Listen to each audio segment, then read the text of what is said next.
Let's chop it up. Come on up in here, gang. Hit that like button. Come up in here and greet one another. Fellowship with one another. Come on up in here, man. Care what you going through right now, man. God done blessed your big head ass to see another day, man. Come up in here, man. Let's fellowship.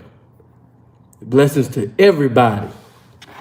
We here one more again. We here one more time.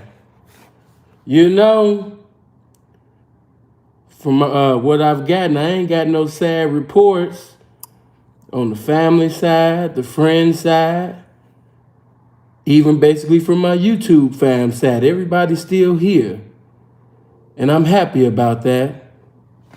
So get up in here, man, and hit that like button, man. Come on.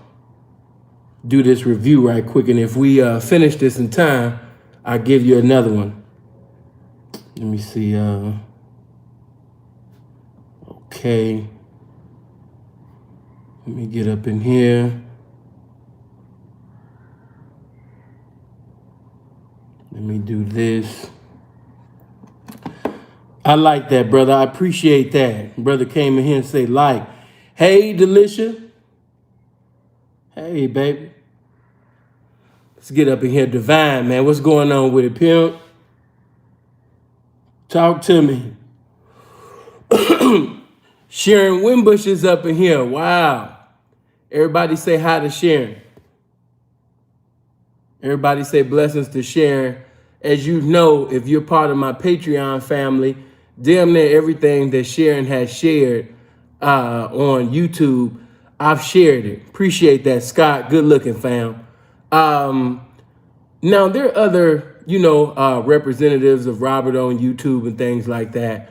But Sharron gives the irrefutable, incontestable, truth about the situation. You know what I mean? She writes the vision and makes it plain. Okay? You know what I mean? She knows how to preside over rebuking service as well. What I mean by that is, there's so many individuals, man, that been lying and trying to pretty much verbally crucify, Rob. And it's just so good to have somebody who's intelligent, who actually has a brain, because everybody that's supposed to be supporting R. Kelly, I'm not going to get on that, but the representation, on Sharon's part, superb. So that's why, to my Patreon family, you already know. You already know from the things that I've shared from her platform that surviving R. Kelly was really surviving lies. It was an Oscar Award winning performance. It was just a bunch of lies that was told. You know what I mean? So we appreciate Sharron Winbush platform. As a matter of fact, I want my mods to, throughout basically, the video, I want you to be sharing Sharron Winbush's link to her channel to give everybody an opportunity to see her work, check her out, support her in everything that she do. And Sharron also has a wealth of knowledge concerning health. Hopefully in the future, man, we can have Sharron on the platform so she could drop game, on health.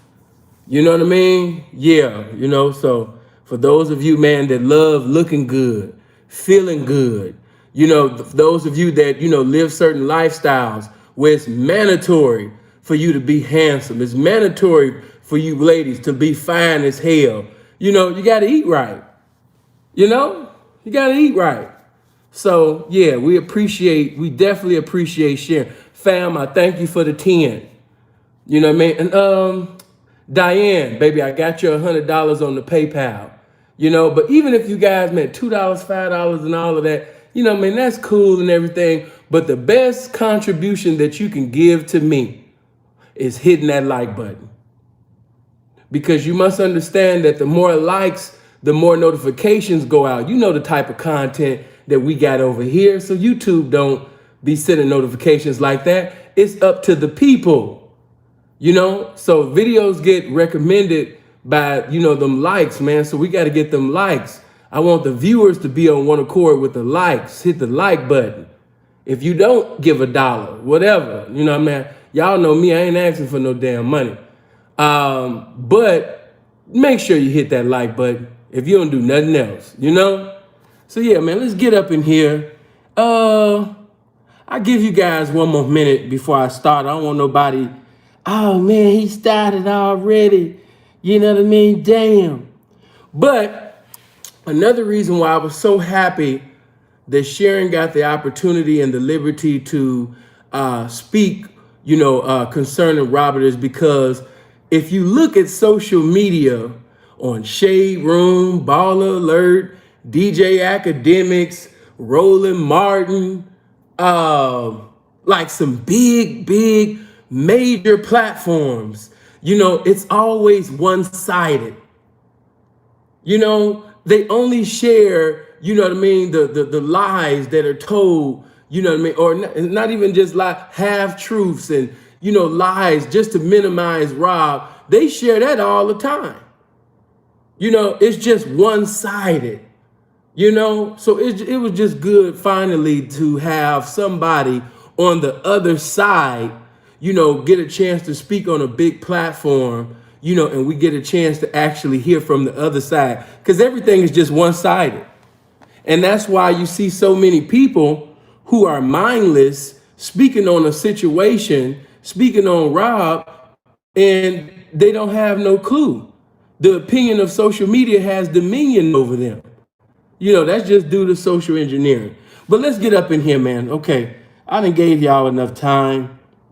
It's time to listen to the interview. Hold on, give me just a second. Make sure I'm able to see the comments as we listen. Hold on. King Difference, man, shout out to you. And shout out to all the ladies. That's right. Fellas, as the ladies come in, man, say hi.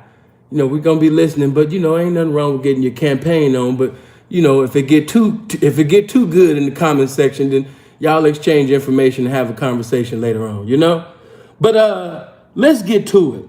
Without any further ado, let's listen to the interview between Tasha K and the Sharron Winbush. Let's go. Come on, let's go. Come on. To deal with his... Hold on. I don't want to listen to no music. Newborn daughter, Joanne, at the All right, cool. Tasha be having this cheerleader music on and shit in the beginning. Come on. All right. If I find one of you niggas dancing to this music in my comment section, you're going to get blocked.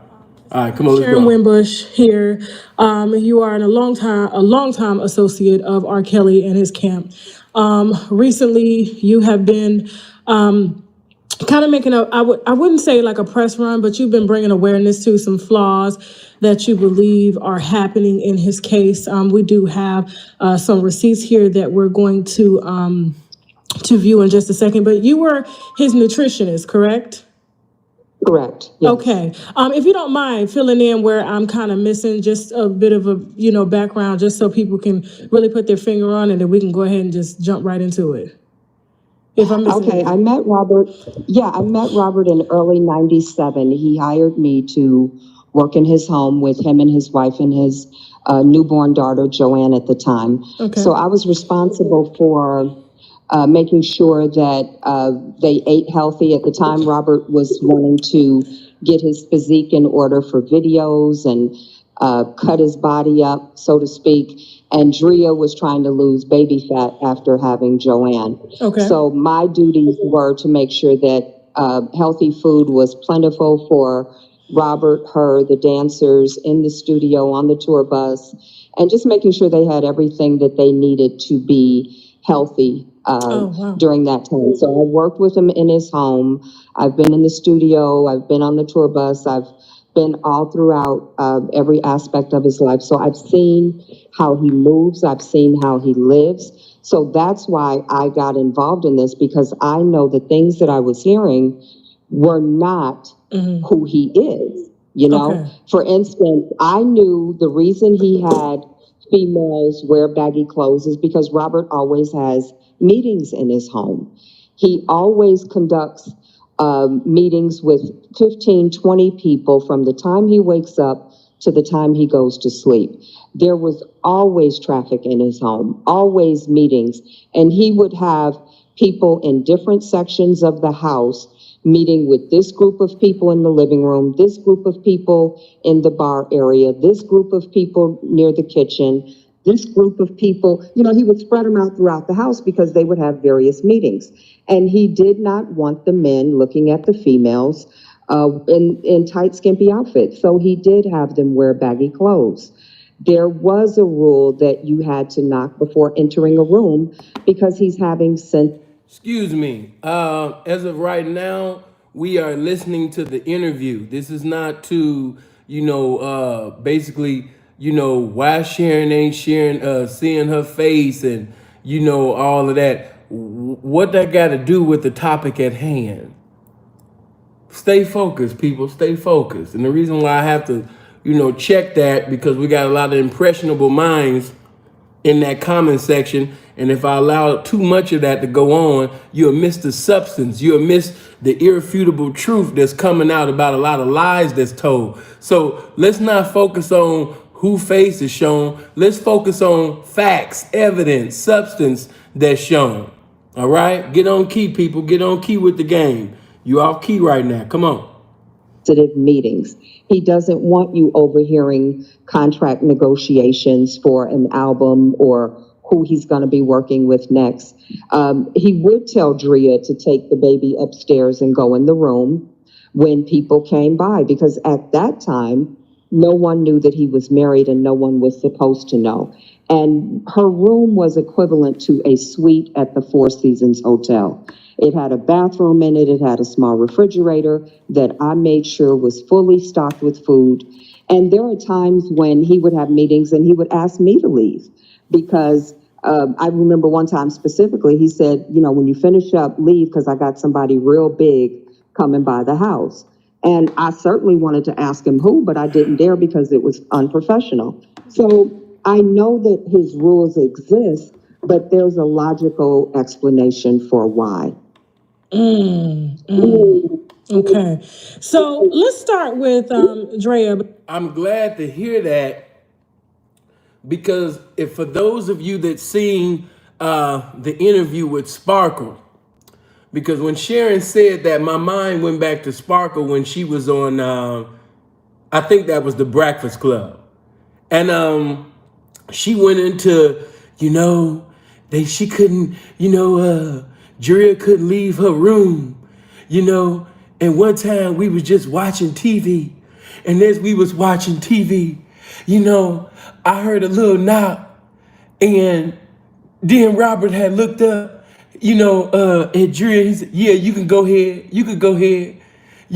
As to say that, she had to get permission to go to the restroom. She had to get permission to move around her own house. And I just looked at him in disgust. And he just laughed. And I said, that's not funny.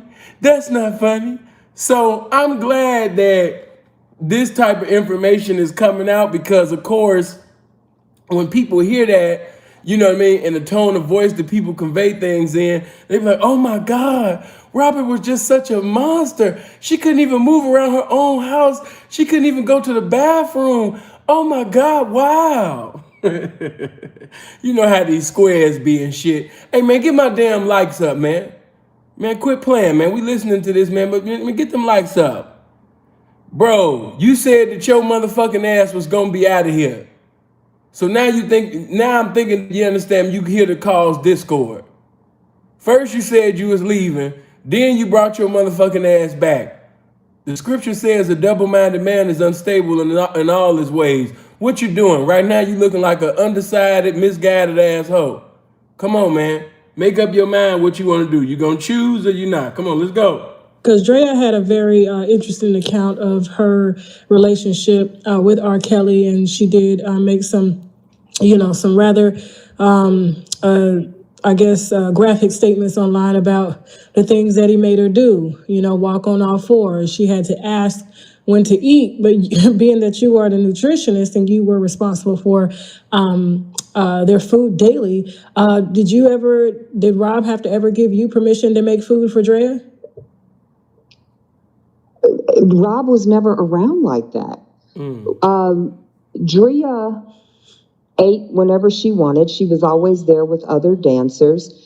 And when I tell you Robert was not around 95% of the time, that's why these stories don't add up. Stop and think about it. When did he have time to write music, tour, design videos, and do all the things that he did if he was monitoring food intake and bathroom breaks? It just doesn't make sense and it doesn't add up. The refrigerator was always fully stocked. I made sure the refrigerator in her room was stocked. I never saw any deprivation whatsoever in terms of food. So what did you think about her remarks when she came out and she was a part of Surviving R. Kelly, as well as doing various interviews to talk about the abuse that she had suffered at the hands of R. Kelly? I mean, I thought it was pretty interesting because 2 years prior, she was tweeting, even after they were divorced, that's my baby daddy and all this stuff, and she was praising him, and then it's just like the switch flipped. So what did you think about her remarks? Yeah, that's what made me come forward. When I didn't see Surviving R. Kelly, I started getting phone calls from people who knew that I worked for Robert, and they were asking me, is this true? Is this true? And none of it did I see. So I began listening to her interviews, trying to figure out what the heck was going on. And the first question I asked myself was, what laws did Robert break? What brought this on? And the only person that I knew was Drea. I knew Rashana, but she wasn't in it. And I have met Sparkle before. But in terms of visibility for the show, I knew the show was being driven by the wife. And so I paid very close attention to her. And what I found was there was a lot she wasn't saying. There was a lot that she left out. She didn't say that she always slept in her room with other dancers. She did not say that her and Robert slept in separate bedrooms. She did not say that she was complicit with all the things that he was doing. She had a fiance when she met him, and she was having sex with him and other dancers on the tour bus. Like women? Like women or men? Both? Women, to my knowledge. Okay. I don't know of any men. Which, if you've seen my interview with Demetrius, that sound like, that's on one accord. I don't know how many of y'all remember my interview with Demetrius Smith. That story that Sharon just shared right now, that's what Demetrius said. You know what I mean? That she was sitting over there, getting it on. And I'm gonna keep it all the way 100. Y'all can say what y'all want. I know that Drea is handsome as hell. She's not really what I would consider to be. She's not my definition of attractive in the face. But that body though. Touch somebody and say, but that body though. Hey, when I seen her in that I think it was the summertime bunnies, I don't know if I'm saying it right. You know what I mean? But it was the remix. And the way that Drill was popping that ass in that video. Cause at first I was like, Rob, what, like, Kels, like, nigga, you that dude. How you get Drea as your baby mom? I mean, how you get her as your wife?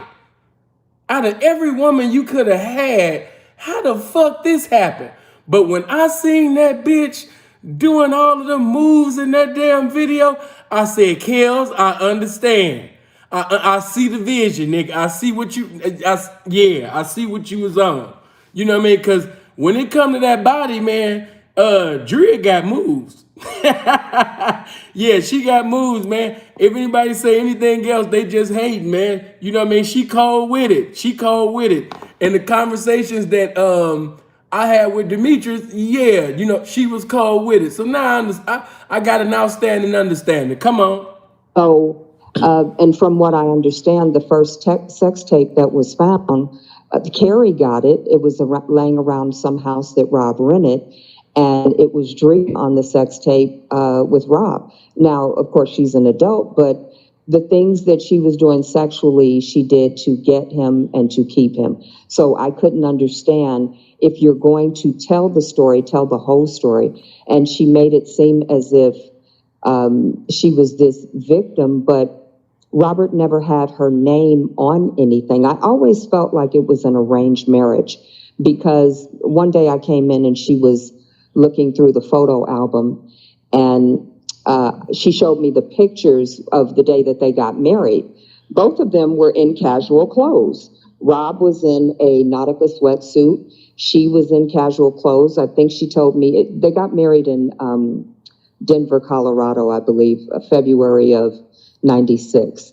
And it looked as if they just pulled the tour bus over to the side of the road, hopped out, went into City Hall, exchanged vows, and then got back on the tour bus. It did not seem like it was anything magical, or, you know, they were in love or anything like that. And so I knew, just based on how they were existing, that the relationship was doomed. Now, when Rob slept in separate rooms, who was sleeping with him? He was always by himself, to my knowledge. Okay. Interesting. Now, when I interviewed Kerry Kelly, the brother of R. Kelly, he spoke of this tape that you're referencing. However, he did say that what he witnessed on the tape was two white girls that Rob had met in the mall that were between the ages of 13 and 15. Did you actually see the tape, or was it something that you just kind of, I guess, heard, or just kind of, you know? No, Demetrius Smith told me about it, and he specifically said it was Drea on the tape. And you can't identify somebody's age from a tape. So Kerry, I think, was being salacious and just trying to get press and trying to make money off of damaging his brother. Okay. Thank you.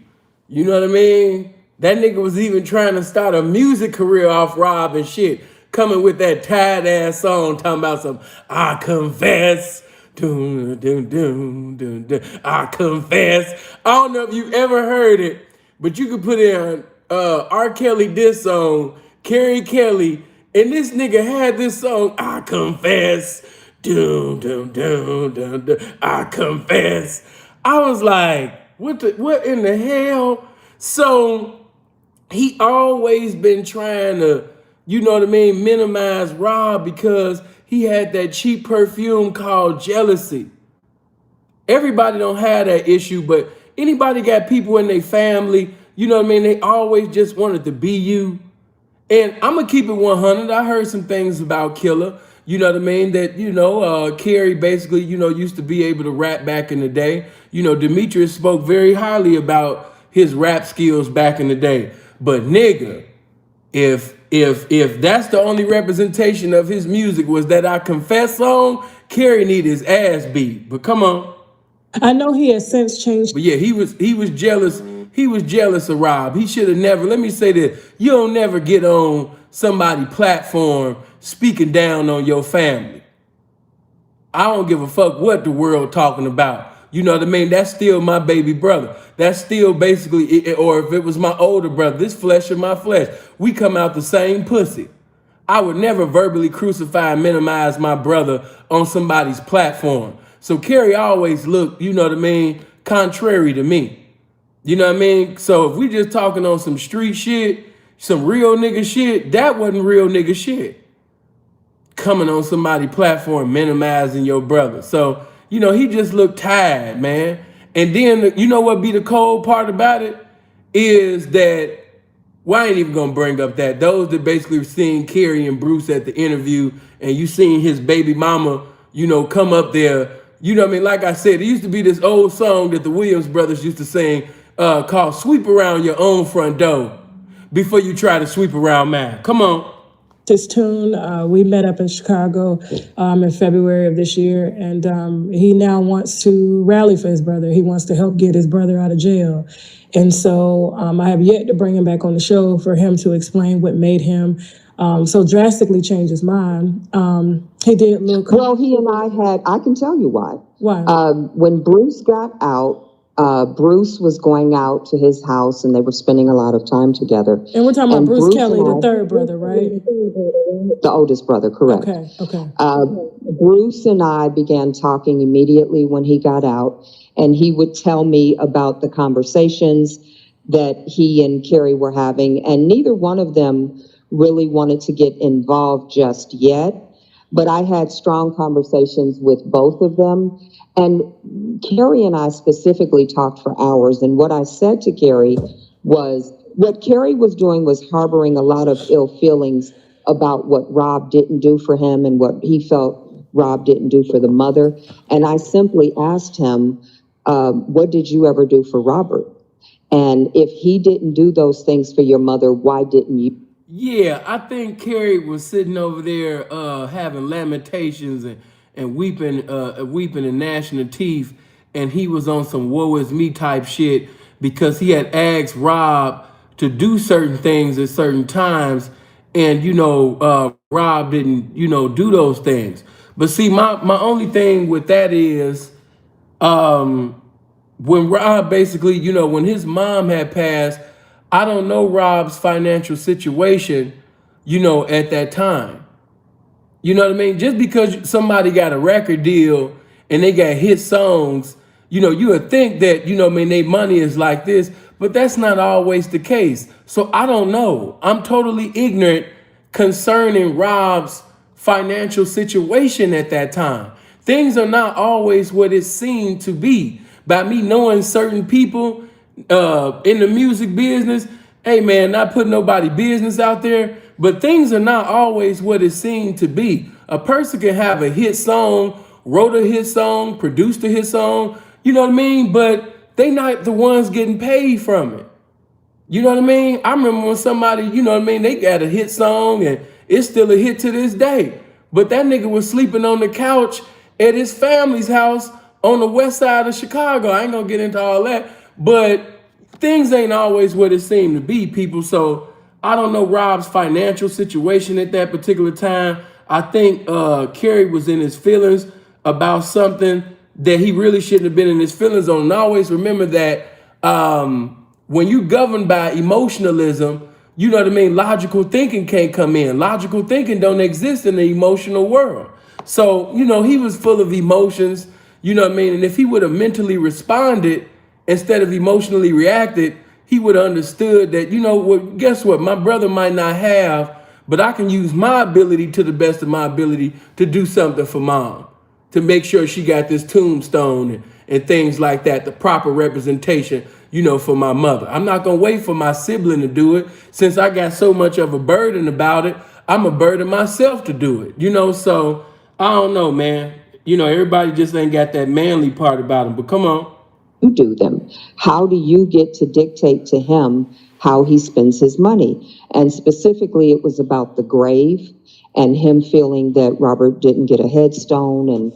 And I said, in all these years, you've made enough money that you could have gotten a headstone. But we talked about many issues, hours and hours and hours of conversation. And I think because I kept putting the responsibility back on him, he felt like Robert prevented him from having success. And I let him know that nobody can stop you from doing anything if you're really talented. And I also said that he did damage to his own reputation. When you come out and you speak against your family, specifically your brother, who's a huge artist, the world sees you as a snitch. And no one in the industry is going to deal with you because everybody has stuff in their closet. And which brings me to a point. Why does Ezreal think that she's going to make it in the music industry after doing what she did? Carrie Kelly, from what Demetrius said, he was in talks with Scarface, and you know what I mean, to see Rob and Carrie on stage doing their thing at one time, according to Demetrius, it was something to behold. But when you see Carrie trying to basically tear down his own brother and things like that, what nigga in his right mind want to work with a nigga that's sitting over there speaking against his brother, who's the king of R&B? And Angelo, the father of Ezreal, who in their right mind want to work with Ezreal after this situation? Like, common sense ain't common, but damn, you got to be a stupid motherfucker. So, you know what I mean? Everybody got dirt. Everybody got iniquities. Everybody got capacities that they coming short in. So that let me know that, if you're going to testify better than Sister Anderson on Wednesday night, testimony service at Church of God in Christ, then bitch, I need to stay the fuck away from you. Cause you gonna tell every motherfucking thing. You trying to write books and shit. You trying to go to court and testify and testify and all that shit. So, you know what I mean? People just ain't got no type of game. No type of game. You know what I mean? She just gonna be another statistic, another thought. And the greatest thing in her obituary is that basically that she was at the Trump. She was at the Trump Towers with Rob, and she got to be with him. I'm telling you, that's gonna be the best thing. Ain't nothing gonna. I'm not hating. She can. I mean, can she really? I say this: the girl can sing, but she can't sing. I noticed that about her. You know what I mean? Because I seen this one video where the dude was playing the piano and she was riffing and things like that, but she was singing off key. You know what I mean? And everything like. I just don't think she got it. I'm not hating. She can sing, but she not no singer. She not nobody like, ooh, turn that Ezreal up. No, it ain't like that. Come on. Everybody has secrets that they don't want out. And if you will snitch on your brother, you'll snitch on everybody. So the minute people see you as a snitch, they're not going to deal with you. And once I said that to him, he really got it. He understood that. Okay. Thanks for now. Real quick, Miss Sharron, there's a strong echo on your end. Like when I talk, it feels like my voice is going back and coming back. So get my likes over 300. Y'all been at 252, and it's damn near 500 people listening. Get my likes up. Yeah, man, everybody hit the like button. Take your Nutty Professor finger right now and hit that motherfucking like button. If you're not subscribed to the channel, click on the subscribe and bell. Well, come on, let's go. Kind of interfering with my conversation with you. Is there like another microphone on that you have? I don't hear it on my end. Yeah, I hear it. So what happens is when someone has on an extra microphone, like I was live the other night, and someone had on, like, they had their phone and then they had a microphone beside it, and both the phone and the microphone was recording. So as a result, I'll get a playback of my voice. Give me a second. Let me microphone on, but hold on, let me. Okay. See, I didn't hear it that time. It's gone. It's gone. Well, I have you on speakerphone, but I don't. That's probably what it is. So when the voice comes out, it comes back, but it's okay. It's gone. Can you hear now. me okay? Yeah. Okay. I mean, there's a little bit of playback, but it's not as bad as it was a second ago. Okay, so that's very interesting that you were able to just change his mind like that. You would think with all of the press online revolving him or surrounding him, he would have already had a change of heart, But, when a brother comes out and he speaks about their sister molesting them when they were kids and things like that, and that's how, and he feels that's what kind of led Rob down this path of sexual destruction. It's it kind of wakes you up like, wow, if the family's talking, then it must be really serious, Now, Demetrius, back to him, the tour manager, the road manager. Me and him. Let me just say this. When I spoke to Demetrius told me that Rob was molested by his sister. And also he spoke on a situation in the community. I don't know this to be accurate. I'm just going off of what Demetrius told me. That there was an older guy that had did some inappropriate sexual things to Rob, and basically, you know what I mean, when the whole situation came about, when his mama found out about the situation, she did take him to court, but I think basically that she settled, I don't know, like a $5,000 settlement or something like that. But I said all that to say this. I think it's just unfair of the world, because I think that everybody responds to certain spirits and energy and vibration differently. And I think as a child, if you being molested by your older sister, then an older man touch you or do something that, he ain't had no business doing. And then who knows what else didn't happen to Rob when he was younger. It's almost like everybody's looking and complaining and want to destroy, and just basically looking at the fruit of the problem, but nobody actually, took time to really look at the root. Man. Rob been through a lot. And I'm not, talking just to get, sympathy for him, but just understanding. If a child basically goes through all of that, it's gonna be some, some things that's gonna transpire unless God, intervene. This person, man, is gonna have some problems. And I just think that's just unfair of people to just be like, yeah, fuck him. That don't give him the right and woo, woo, woo, woo, woo. And, you trying to, justify. So in other words, it's like, man, fuck what, I take it as, it's like, fuck what happened to him. When they say them things, that's what it sounds like. Yeah, fuck what happened to him as a child. You know what I mean? Fuck all of that. Fuck what his sister did, or fuck what that older guy did, and fuck what. That's how I see it. You know what I mean? So it's crazy, but come on. Have had conversations, and I I found think what. that's something you're. I'm sorry. The video was stalling. I didn't hear what you said. Okay. What was the last thing you heard? Something about the sister, and he felt like that's why Rob did something. Yes. Carrie had explained to me during an interview and off camera that he felt like it was the sister that kind of opened Pandora's box and led Rob down a path of sexual destruction.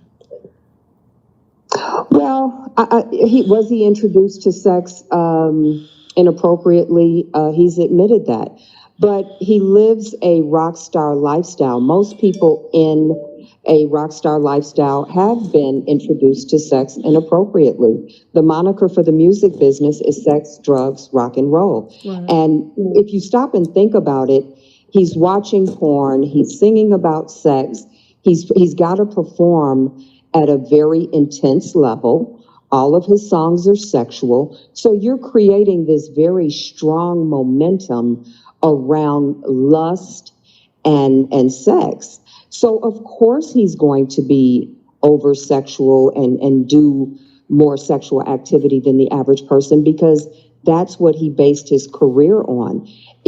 I would have to agree. Now, when Sharron said that all of his songs, no, not all of his songs, but I will say that Rob's songs that compel you to have some participation in fornication, it's top tier. I've never heard nobody with the anointing of this R&B thing, really since Marvin Gaye. And he come in the spirit of the I Want You album, every time. So yeah, when you performing, when you got songs that, really, really bringing the spirit of fornication, you got to perform, baby.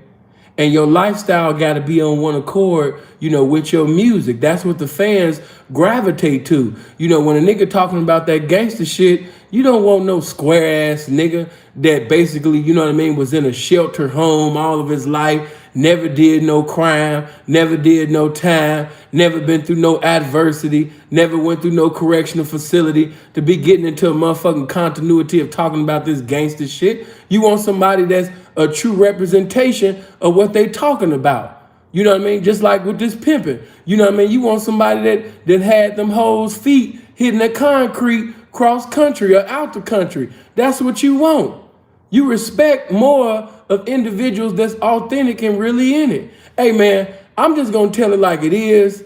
I remember when, certain, I ain't gonna get into all that, but when that so-called little tape had hit the streets, all y'all singing a different tune now, because back in my time in the city of Chicago, man, when that tape hit the streets, bitches wasn't sitting over there talking about some, oh my God, I think it was a little girl in the video. How could he? How could he? Man, do you believe it or not, it was bitches that seen that video and was like, ooh, R. Kelly not little. Ooh, R. Kelly really about that life. Ooh, did you see the way he was eating her ass? ooh, you know what I mean? He really about that. You know what I mean? So it's just funny now that we in another era. Everybody done switch they whole little story. You know what I mean? I stopped listening to him. You know what I mean? My spirit wouldn't allow me to listen to him. It was a vexation of my spirit. Every time I used to just hear his music, I used to just get upset and just start throwing things. Bitch, you lying. You lying.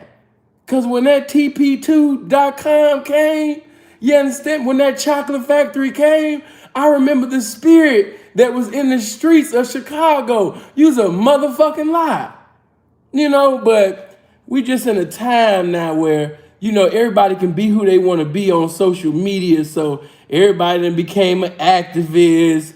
Everybody love the kids. Everybody on their Marvin Gaye, what's going on? Save the babies. Y'all trying to save the babies and shit. You know what I mean? I see you. But come on, let's listen.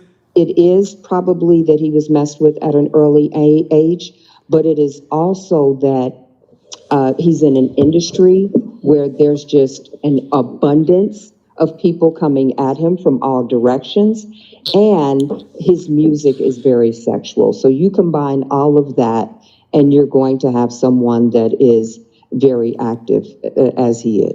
Bitch, shut up. I'm tired of your goofy ass talking about, it sound like you defending him. Bitch, whatever I say is whatever I say. Nigga, it can be the whole world across the street disagreeing with me. If I see something that I can see that's the truth, then that's what the fuck it is. Y'all opinion ain't got no dominion on me. You know how I stand. You see the name of the channel. This shit don't say Angel to P. It's Sinful to P for a reason. Now stop pussy popping in my comment section and listen to this shit. It's always a goofy ass nigga sitting over there just pussy popping and percolating all in my shit. Talking about some, you sound like you defending him. It sound like you, no, bitch. It sound like you coming against him. Shit, come on. Okay, let's take it back a little bit.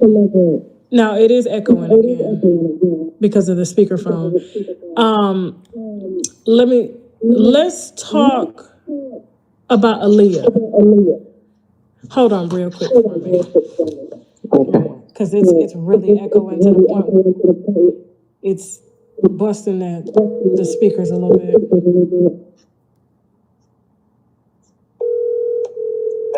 Hey, I need you to come downstairs. There's an issue with the sound.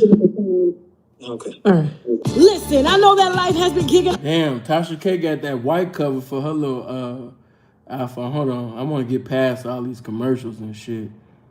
Cause them commercials that Tasha K be having in her channel, that shit be killing me. When dude was like, I went down on this one chick and the yanni it smelled so good. Like, I ain't gonna lie, like, her commercials be coming in at the wrong time.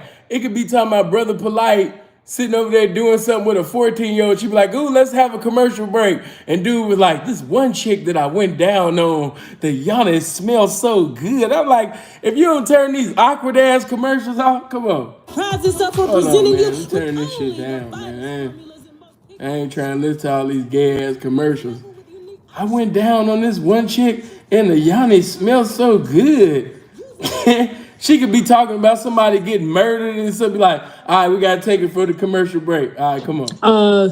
Starting with Aaliyah, because the trial has brought her up. We've been following it day by day on what's going on in that courtroom, and it's pretty heated. They're charging him with racketeering and the Mann Act, two very hard charges to beat because you're pretty much guilty by association. But they've decided to bring up Aaliyah to show that Rob has had a past of dating women that were underage.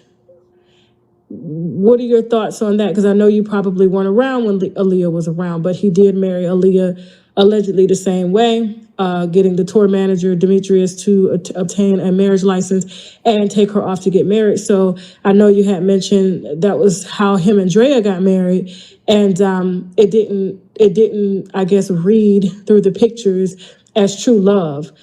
What are your thoughts on that? Okay, let's talk law, because when you speak on the Aaliyah case, She is Jane Doe number one, and Demetrius is the witness for that. He's already taken the stand, and Right. what he said, which is in the transcripts, Robert had nothing to do with him getting the ID. What was also stated that is in the transcripts, that Daryl McDavid and Barry Hankerson are the ones that gave Demetrius his instructions. He never took instruction from Robert because he was older than Robert, so he felt like he was a big brother and uncle, a manager, or someone in a position of authority. So Demetrius would have never followed instructions by Robert, and there's plenty of evidence to support that. Robert is not on trial for sex or marriage. He's on trial for bribery of an official, and it has been proven that Demetrius is the one that did that, and he did that without Robert's knowledge, consent, or suggestion. In terms of whether he had sex with Aaliyah, whether she was pregnant, whether there was a marriage, the government official that came in to talk only talked about the legalities of getting married. She could not substantiate one way or the other about the license because she was not the person that did that. That's in the transcripts. Aaliyah is deceased. She's not here to say whether the relationship was sexual or not, and Robert has never spoke on it. In terms of a pregnancy, everybody said there was no pregnancy. So in legal terminology, Jane Doe number one is a moot point. That means it has no legal standing. The charge was bribery of a government official, and it's been proven that Demetrius did that without. Man, she tripping. Hello. Hold on, y'all. When Bitches Tripping, episode 1. Hello? Hello? Bitch, do you know that I'm live? No. I'm live right now. After I finish this, I'll call your Boston baked bean head ass later. Love. All right. All right. Okay. Well, let's talk about Jane Doe number two, who I believe is Sparkle's niece, correct? No, she's not in New York. She's not in the New York case. Okay. Well, I know they've had Geronda on, and they've had Azriel. Azriel. I gotta check that bitch because she keep doing that goofy shit. Hold on. Let me rewind it back. Because Sharron was in a flow. Aaliyah, whether she was pregnant, whether there was a marriage. The government official that came in to talk only talked about the legalities of getting married. She could not substantiate one way or the other about the license because she was not the person that did that. That's in the transcripts. Aaliyah is deceased. She's not here to say whether the relationship was sexual or not, and Robert has never spoke on it. In terms of a pregnancy, everybody said there was no pregnancy. So in legal terminology, Jane Doe number one is a moot point. That means it has no legal standing. The charge was bribery of a government official, and it's been proven that Demetrius did that without Robert's knowledge or consent. Okay. Well, let's talk about Jane Doe number two, who I believe is Sparkle's niece, correct? No, she's not in New York. She's not in the New York case. Okay. Well, I know they've had Geronda on, and they've had Azriel. Azriel, which Azriel has already been discredited. Geronda, we're going to be speaking with her sister soon because she's on the internet blasting Geronda for allegedly lying about her age. And Geronda's sister ain't the only one. Other family members are saying that Geronda lying. Come on. And well, did you also hear that Azriel lied to the police about her age? Her mother lied to the police about her age. They both lied to Robert. That's in the transcripts of the court proceeding. Okay. My question is, to all of the R. Kelly haters, you hate Rob. You think he's a pedophile. My question to all of you is, if he is this monster, if he's the hebephile, pedophile, whatever type of child style guy that they painted him to be, if he's what they profess to be, why does he have to be lied to about their age? If Rob is this sicko, weirdo, perverted individual that wants to have fornication with minors, why does he have to be lied to? Why does he have to be deceived concerning their age? That's all I want to know. Because you guys got a whole plethora. You got scrolls of shit to put in my comment section. I want to ask you this. Don't speak in the vernacular of silence now. I want to know, why is it that he has to be deceived concerning their age? If he is this pedophile, he's sick, he only like kids, why he got to be lied to about their age? Why is all of the deception in here? Because when somebody don't have standards and that's what they about, messing with kids, you ain't got to sit up there and lie to them. That's what they do. That's their whole MO. So a broad could come up and say, hey, I'm 12, I'm 13, I'm 14. You know what I mean? And they'll be down. See, that's what I'm asking you for, a logical response. And you saying I'm defending him. And all I did was ask you a question. How am I defending somebody and I'm just asking you a question? So instead of you coming with an answer, you talking about, man, you defending him. I'm saying, if he's who y'all say he is, why is it deception? Why is there manipulation? Why are people lying about the ages? Why are the parents helping the children lie about their ages? That's my question. This don't sound right. Come on. As Riel stated, she got the phone number. Her mother had the number, and her mother was texting Robert and saying, pretending to be her. Robert asked her in the text message, how old are you? Her mother said, I'm 18. Wow. Then as Riel, for whatever reason, she couldn't reach Rob, so she went to her mother's phone and found out, however long later, that her mother was in fact texting her for Azriel. Then Azriel finally did talk to him. She went to meet him at the hotel. He asked her again, how old are you? She said 18. They got in the room. The police officer knocked on the door. And she I don't know, somehow they said it was a setup by the parents. They wanted to find her in a compromised position with him so that they could get paid. But the police officer knocked on the door, asked Mr. Kelly, to speak to whoever his guest was. He asked her, the police officer asked her her age, asked her for ID. She called her mother. The police officer spoke to the mother, and the mother said she is grown, she can do what she wants to do. All of that is in the court transcripts. So Azriel not only pursued Mr. Kelly, her parents took her to the concert. You have to be 18 by Ticketmaster's terms and agreement to purchase a ticket. You had to be a mature audience based on Funk Fest terms and conditions to enter that event. And then she lied to him multiple times and lied to the police. So all of that is our record. Okay. Wow. That's my thing. How come they never see? If you're going to speak about a situation, speak about everything. Speak about it in totality. Don't just give us scenes of the movie. Show the movie in its entirety. Allow us to see everything so we can get the whole conclusion of the matter. See, like I said, y'all been getting it one-sided. They only put on Shade Room and all them big platforms, they only show one side of the thing. But they never sit up there and play things like this about, folks lying to the police. This sounds similar. Lying to the police. Parents lying to the police. And then let me ask you this. What type of parents bring their child, their teenage daughter, to an R. Kelly concert?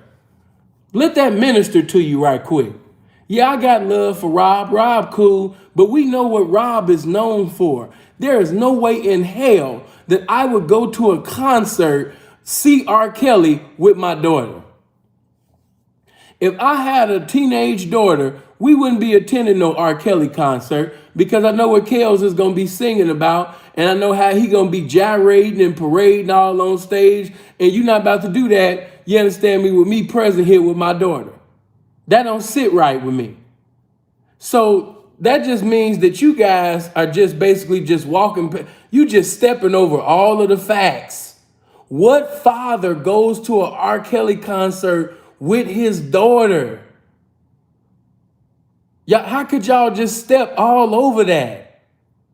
That sounds sick. Like, where y'all getting ready to go? Oh yeah, we about to go to an R. Kelly concert. Oh, you and your wife? Yeah, I'm going there with my daughter. Your daughter going to? How old is your daughter? Oh, well, you know what I mean? She young and everything. She a minor, but you know what I mean? We just going to see Kels. The only thing that I could think of on why a parent would attend an R. Kelly concert with their daughter that's a minor is that you're trying to send your daughter as a prostitute, hoping that you get some distributes from R. Kelly. Hoping that you get some accumulation from your daughter having fornication with R. Kelly. That's the only thing that I could think of. I can't think of somebody in their right mind to say, you know what? I want to take my teenage daughter to an R. Kelly concert. I just can't see it. But if I'm wrong, y'all help me out. Come on. Got a lot of catching up to do as well, because I'm trying to follow this trial as well as keep up with what's going on now in the news. However, tonight I will review all of that, and I will add some commentary to the interview that we're doing. And so, as you're cooking for Rob, see, because a lot of stuff that we've discussed here on the channel, and I'm gonna be honest with you, my sources were the parents. Okay. And I've since, of course, exposed the savages. They're nowhere to be found during this trial at all. I kind of shut them down because there was a tape that I put out that stated that, Tim, he keep the daughter. I don't care. I'm just going to go off and make my billions. And it's like, do you want your daughter or do you want money? And now that all of this is coming out about Azrael and, her parents, and that's something that came to the light after she came home, that it wasn't. I always thought that Jocelyn's daddy was a bitch. What nigga gonna sit up there, you know what I mean? First of all, that interview I was like, this nigga's a bitch.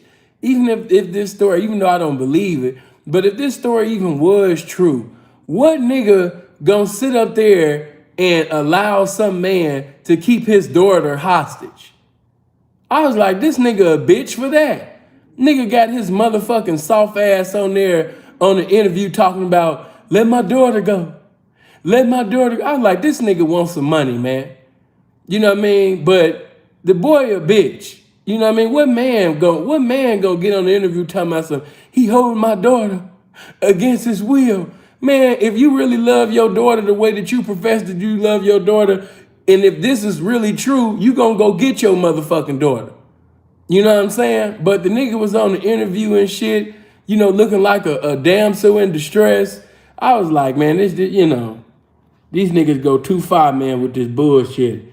Somebody holding your daughter. Nigga, ain't nobody holding your motherfucking stank ass daughter. Nigga, your daughter over there, nigga, you understand? Because she want to be over there, nigga. You know what I'm saying? She tired of sitting over there being with her soft ass daddy. You know what I mean? She went over there to an R&B style, man. You know what I mean? That's just the truth. Come on.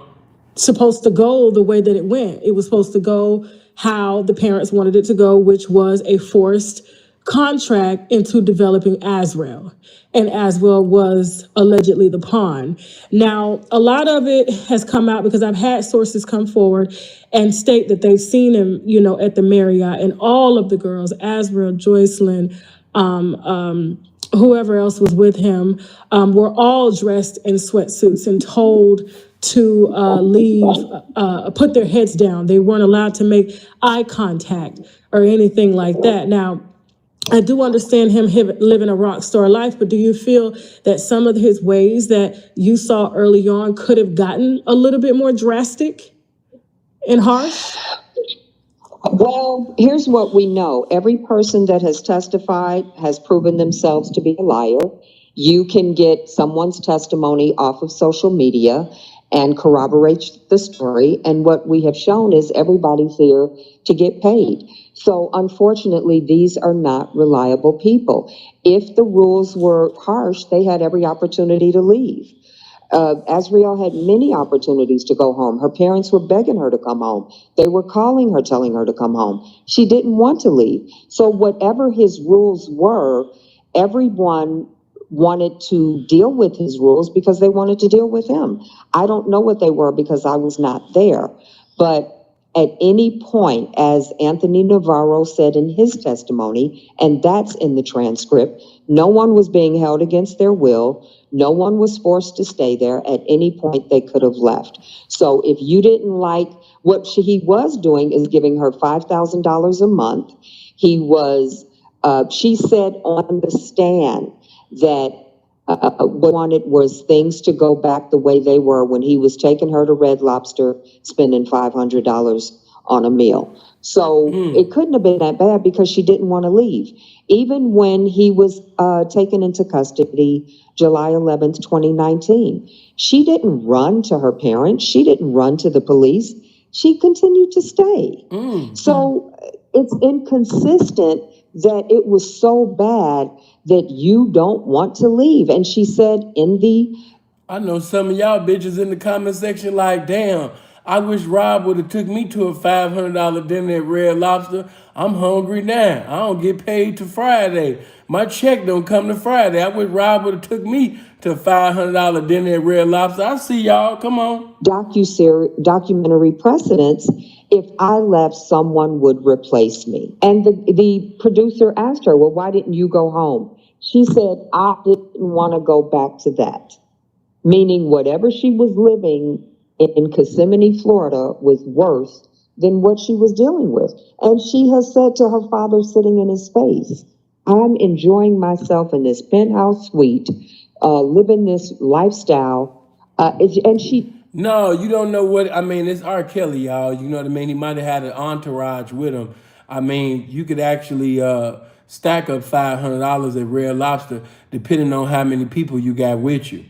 You know what I mean? Who's to say he didn't have no niggas at the table? I don't think he just had one little bride or two little brides with him. He probably had an entourage with him or probably was feeding his band. You just never know. Come on.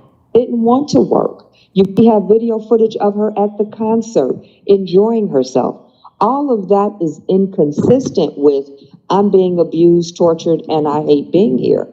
5 years? 5 years you didn't want to go home? I mean, at some point you passed a police officer and you could have yelled help. They didn't. They negotiated with themselves. They wanted to live that lifestyle and they didn't want to work for it. It is what it is.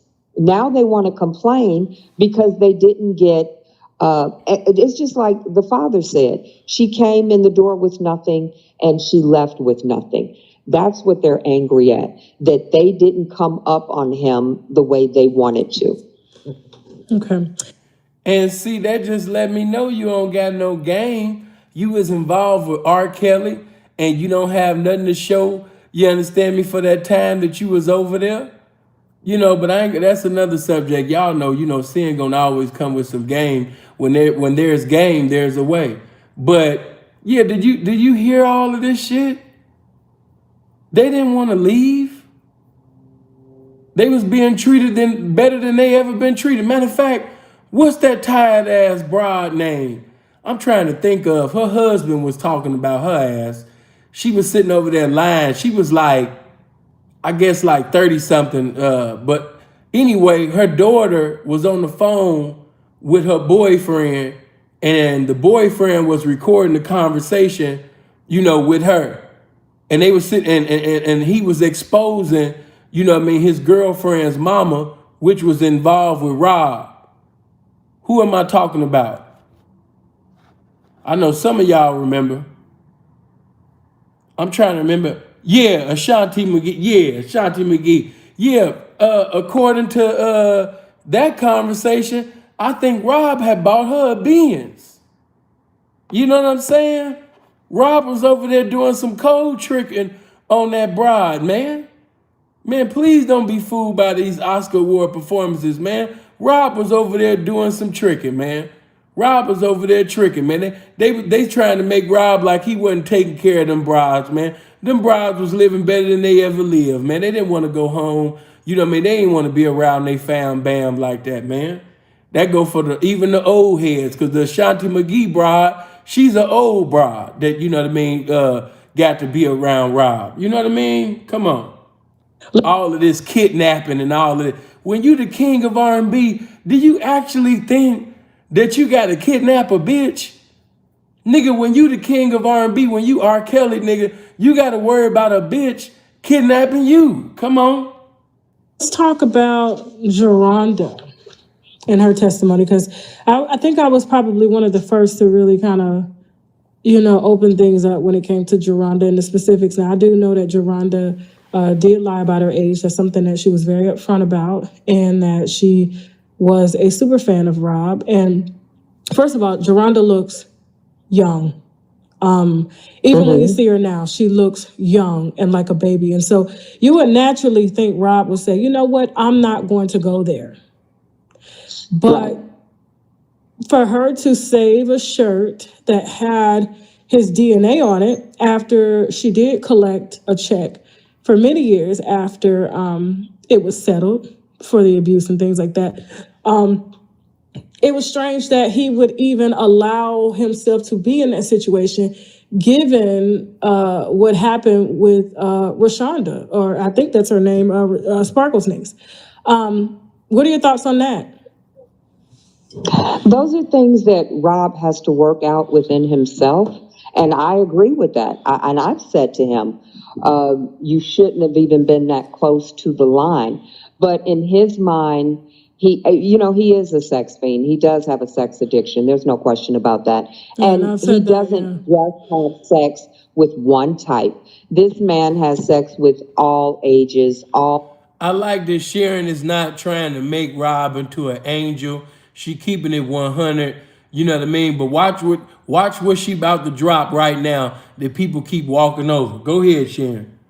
This is just what you're seeing. If he had a problem with that age, we should see 500 16, 17-year-old girls lined up around that courthouse. We see 4 or 5.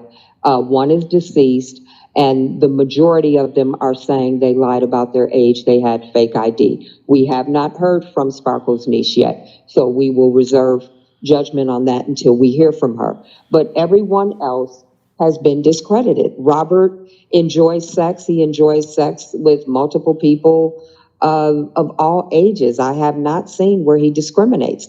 It's just that older women, women in the industry, women that have something to lose are not going to put their business in the street.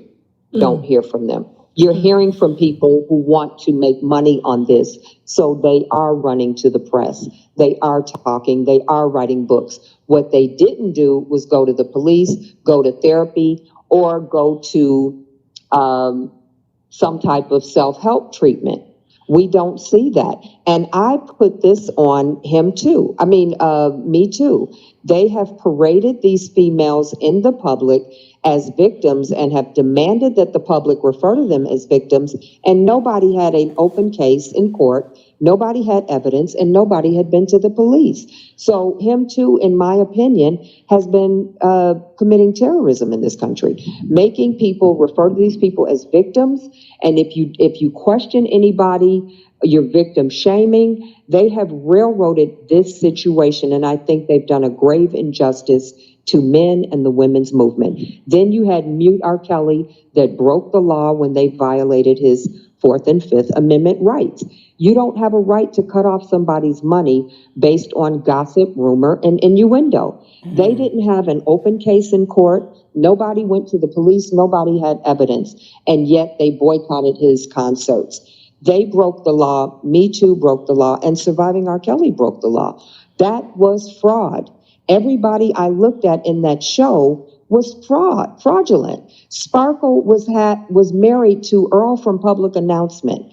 She was going to work on an album. She left her husband for Robert. When I worked for him, I saw naked pictures of Sparkle in his dining room drawer. She came by the house one day with another female. Drea wasn't there, and she had on a see-through skirt with black panties, and they went up to the master bedroom. Sparkle was sexually involved with Robert. So everywhere you look, the information is compromised, people are compromised, and I can't find a real victim thus far in what I've heard in these court proceedings. And that is a affront to our judicial system, and it is a threat to all men out here. You have sons, brothers, uncles, fathers who can be accused of anything at any time, and the Me Too movement will back them up with no evidence. That needs to be investigated. I do want women to be heard. I do want women to be protected, but you want the law to be followed. You can't accuse someone of breaking the law as you break the law. Let's talk about. I like that. You can't accuse somebody of breaking the law as you break the law. They keep doing it though. But notice when, just to piggyback just a little bit, when Sharron said that Rob has basically been with all ages. They don't never bring that up. Just like with Demetrius' sister, who was older than Rob. I think Rob might have been 16 or 17 years old when he was fucking Demetrius' sister. And Demetrius' sister is the ex-wife of Craig Hodges. Okay? So when she was married to Craig Hodges, you know what I mean? She was basically getting it on and doing her thing with a young Robert Kelly. But nobody speaks on this. They just walk all over this. You know what I mean? They only are concerned about telling stories about Rob being with young minors. They never bring up, you know what I mean, him being with older women. They never bring up when Rob was a minor and him and older women having sex with him. It's like they're only, you know what I mean, just obsessed with guys being involved sexually with minors. But as women being involved with minors, people just walk all over that. Like, that don't matter. Like, you know what I mean? You done heard about Mary J. Blige being involved, you know what I mean, with Danny Boy. Jewel from Death Row, she was involved. You know what I mean? It was just all over the industry. You know, even in the streets, we know the streets, older women been messing with younger, but even in the music industry, older women been having sex with younger guys. But, you know what I mean, they want to make Rob the face of it. As if he started, as if he's the founder, the president. You know what I mean? You had Aaron Hall even bragging about having sex. Matter of fact, what's Aaron Hall's, what's her name? Y'all know who the fuck I'm talking about. Aaron said he was at a party and just grabbed her hand and went to go fuck the shit out of her. And he was like in his Gloria Velez, right? Aaron took her hand and went on about his business. And she was a minor at the time. But do they bring up Aaron Hall? No. Listen, eternity is not enough time to speak on the legends, the legendary people that we love, the catalog of music that they've given us that have been involved with minors. So I just want to say, if you're against something, be against it with everybody. Don't pick and choose, you know what I mean, who you want to go at, and you know what I mean? Now, you know what I mean? Like, it just lets me know that's not righteous judgment. That's biased judgment. That's, you know what I mean? That's your judgment, but it's not righteous. You know?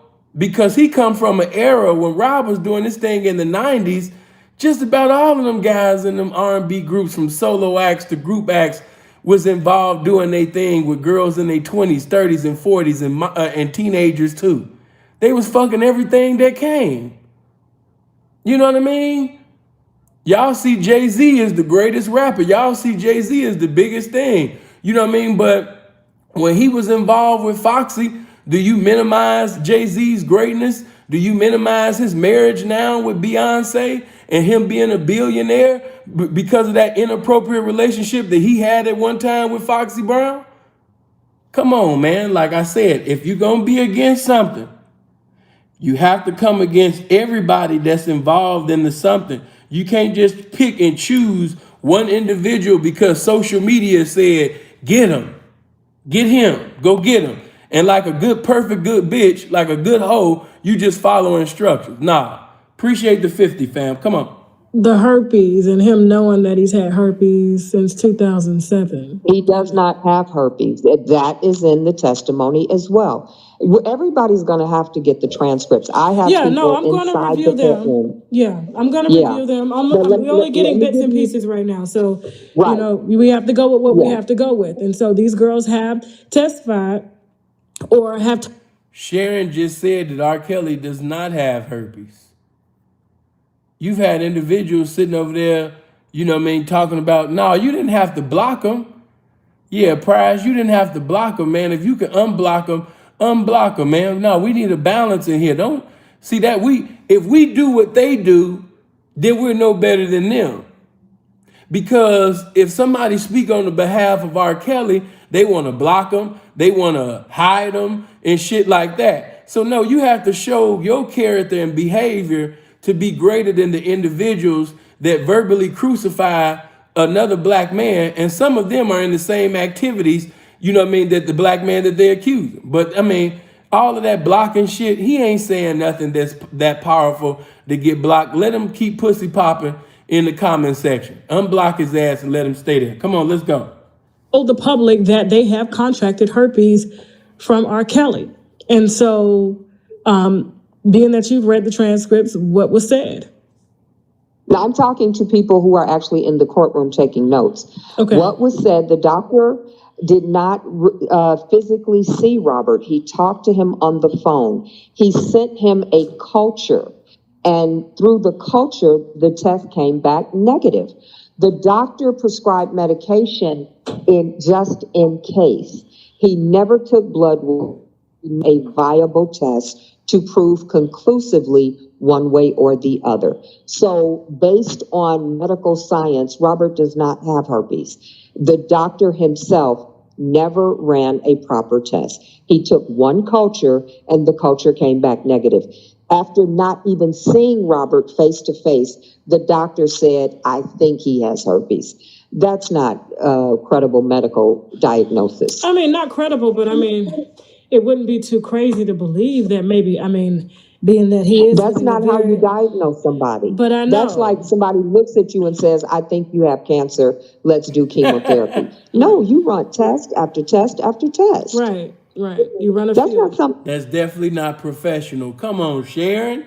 That's what I'm talking about. Everybody needs a Sharron Winbush. Come on. We don't diagnose that by sight or over the phone. So what about the women that he's been sexually involved with who have came on record and claimed that they all have herpes and they've all been with him sexually? The only person we heard of was Faith Rogers until recently. Now, all of a sudden, everybody has herpes and all of them are sexually active with many men. So you cannot prove you got it from him. These were not virgins. Not one person was a virgin. I think Faith Rogers is the one that would testify in court that she was sucking Rob's dick for 2 hours. If I'm not mistaken, this is the one that said, you know, she wanted to go to the movies and she said, Rob said, well, if you want to go to the movies or something, I'm going to be getting my dick sucked for 2 hours then, something like that. You know what I mean? I might be wrong. So, R. Kelly supporters, correct me if I'm wrong, but I think Faith Rogers is the one that got a father for a pastor. She's a pretty bitch, you know what I mean? But according to her, she got them herpes, so she ain't pretty no more. But I mean, I'm just saying. But yeah, man, you know what I mean? I think she the one that said that she was giving fellatio for 120 minutes. I think that's the one. Come on. That is claiming to have had herpes. And all of these women are having sex with multiple men. So we don't know where you contracted herpes, and it has not been scientifically proven that Robert has herpes. So that's inconclusive in a court of law. Okay, let's talk about the feces because Geronda has spoke about the feces. So has Dominique. I know Dominique Gardner is not a part of the case, as well as Azrael have all spoken about having to being forced by R. Kelly to eat their feces as a punishment. I can't speak to that. I'm gonna keep it 100. If it ain't that many R&B hits in the world. Now Robert can sing. Rob got hits upon hits. I think he's the best thing that ever happened to the genre of R&B. But bitch, R. Kelly music is cold, but it is not that cold, bitch. You know what I mean? His music was not supposed to be that good that you took a whole buffet of doo-doo and put it in your mouth, bitch, and had a feast. No.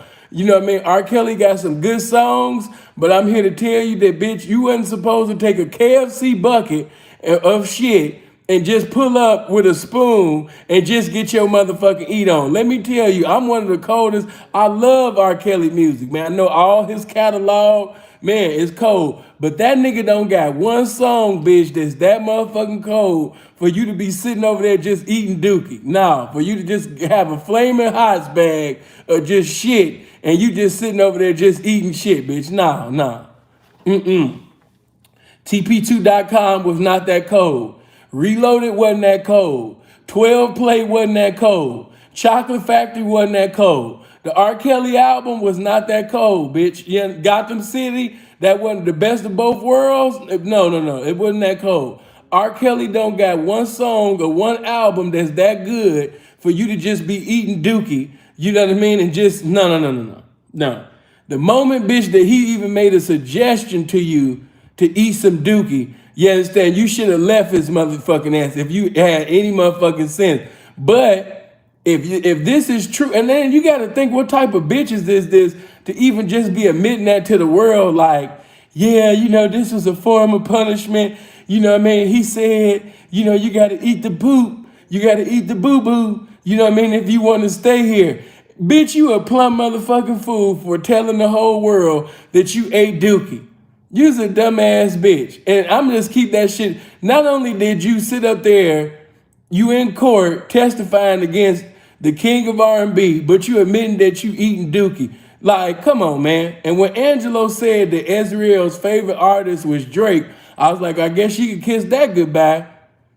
You know what I mean? Who want to be with a bitch that sat up there and ate dookie, and not only are you a snitch, but you be eating dookie too? Oh, hell no. Hell no. What nigga want to sit up there and have Ezreal as his woman and her breath smell like fresh dookie? She just in the studio hitting all them notes.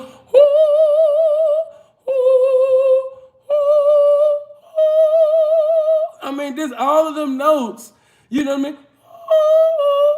You know, all of them notes, but you eating dookie. You know what I mean? Every note stank. Every soprano note, every alto note, it just smelled like dookie. What nigga want a bitch like this? You understand me? So, yeah, bitch, your life is just fucked up. You need to go to Dubai, bitch, and try to start all over because in the States, bitch, it's all fucked up. You know what I mean? You need to go to one of them dookie countries that's, you know, cool with the dookie. You know what I mean? But man, and whoever even get into a relationship with this bitch, you just nasty.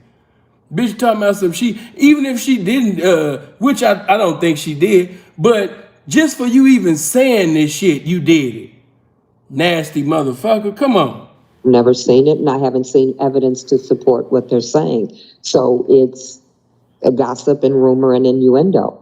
It cannot be substantiated in a court of law. Now, she said he made her take a video of it. Where's the video? And he's not on trial for being disgusting.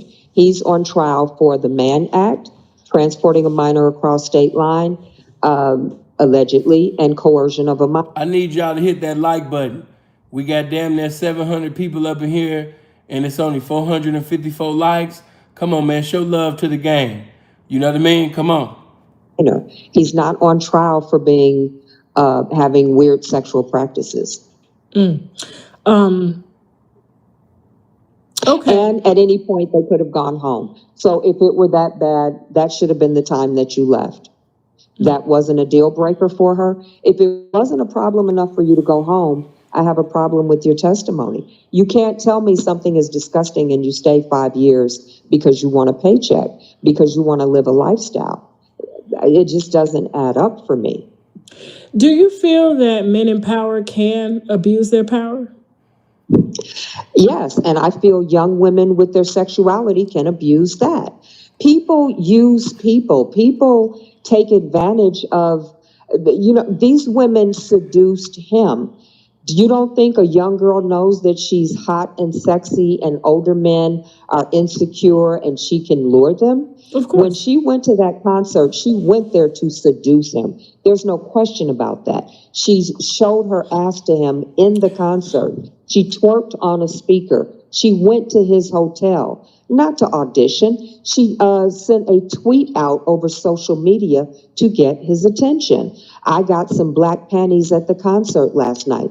That's not someone who's a victim. That's someone who's a predator that's looking for prey, that's looking for someone that they can take advantage of. This was extortion, entrapment, and this was coercion on their part. I don't see the victim here. I just So can't. it's safe to say that you are basically you believe R. Kelly, and it's not that I believe him. I follow the law. The law says you are to be presumed innocent until proven guilty beyond reasonable doubt. I don't have to believe him. The law believes him. Appreciate that, TM fam. Good looking. And Sharron, this was so good of an answer. Perfect answer. Perfect answer. So it's safe to say that you believe R. Kelly. No, I follow law. That perfect answer. Come on. When I tell you that Sharron was bringing the game, come on. Everybody need a Sharron Winbush. Touch your neighbor and say, everybody need a Sharron Winbush. Come on. I don't have to protect him. The law protects him. Code. That's why we have laws. The 14th Amendment says equal protection under the law. He is to be presumed innocent until proven guilty beyond reasonable doubt. Follow the law and stand on law. You don't get to bring gossip, innuendo, rumor, and all of that into the courtroom. If this man violated a law in any way, shape, or form, it will be uncovered during this process. Thus far, it has not. Thus far, we see liar after liar after liar, and that's in the court transcripts. The media is not reporting that because they feel at some point the government is going to turn this around. From the people that I have in there taking notes, and I don't have them in there, they're just in there, and they're reporting back to me, Robert is winning this, and he's winning by a landslide. It's not even close. Every witness that the government has put on the stand has been dismantled, has been discredited, does not have evidence to support what they're saying, and have been proven liars. From the doctor to Anthony Navarro, to Demetrius, to Geronda, to Azriel. So, Robert is in a good spot right now. But at the end of the day, I want the law to be adhered to. And if something is found, then we'll deal with it at that time.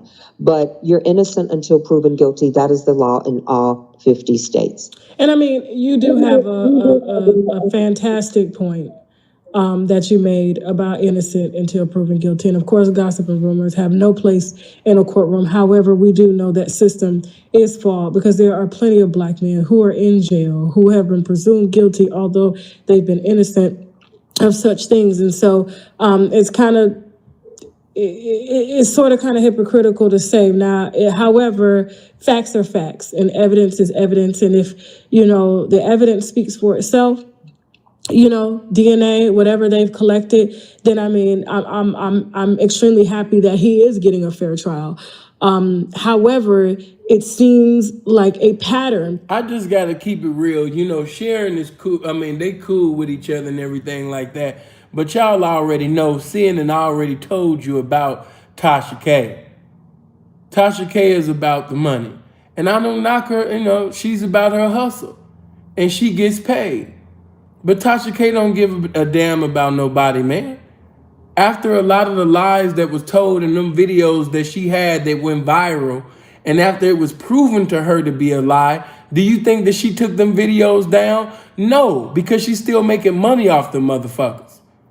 So at the beginning, the middle, and the end of the day, it's about some motherfucking money. That's what it's about. It ain't about the children. It's not about saving children. It's not about, oh my God, that poor woman. It's about some money, man. You know? And it's time for you gameless motherfuckers to understand that people only use people's pain and their hurt and, you know what I mean, their as an opportunity to get currency. She don't care. Because if she really cared about the truth being told, as soon as it was revealed that certain things was lies, she would have took them videos down. But she getting paid. She know better. Come on. Because I feel that we wouldn't be here if Rob used some type of discernment to figure out who was of age or underage. I mean, it's not hard to pull a birth certificate and things like that and figure these things out. And I just feel like history just keeps repeating itself. And And that's why he's in this big, don't think he's not thinking about that while he's in that jail cell. Nobody is suffering the consequence of this more than him.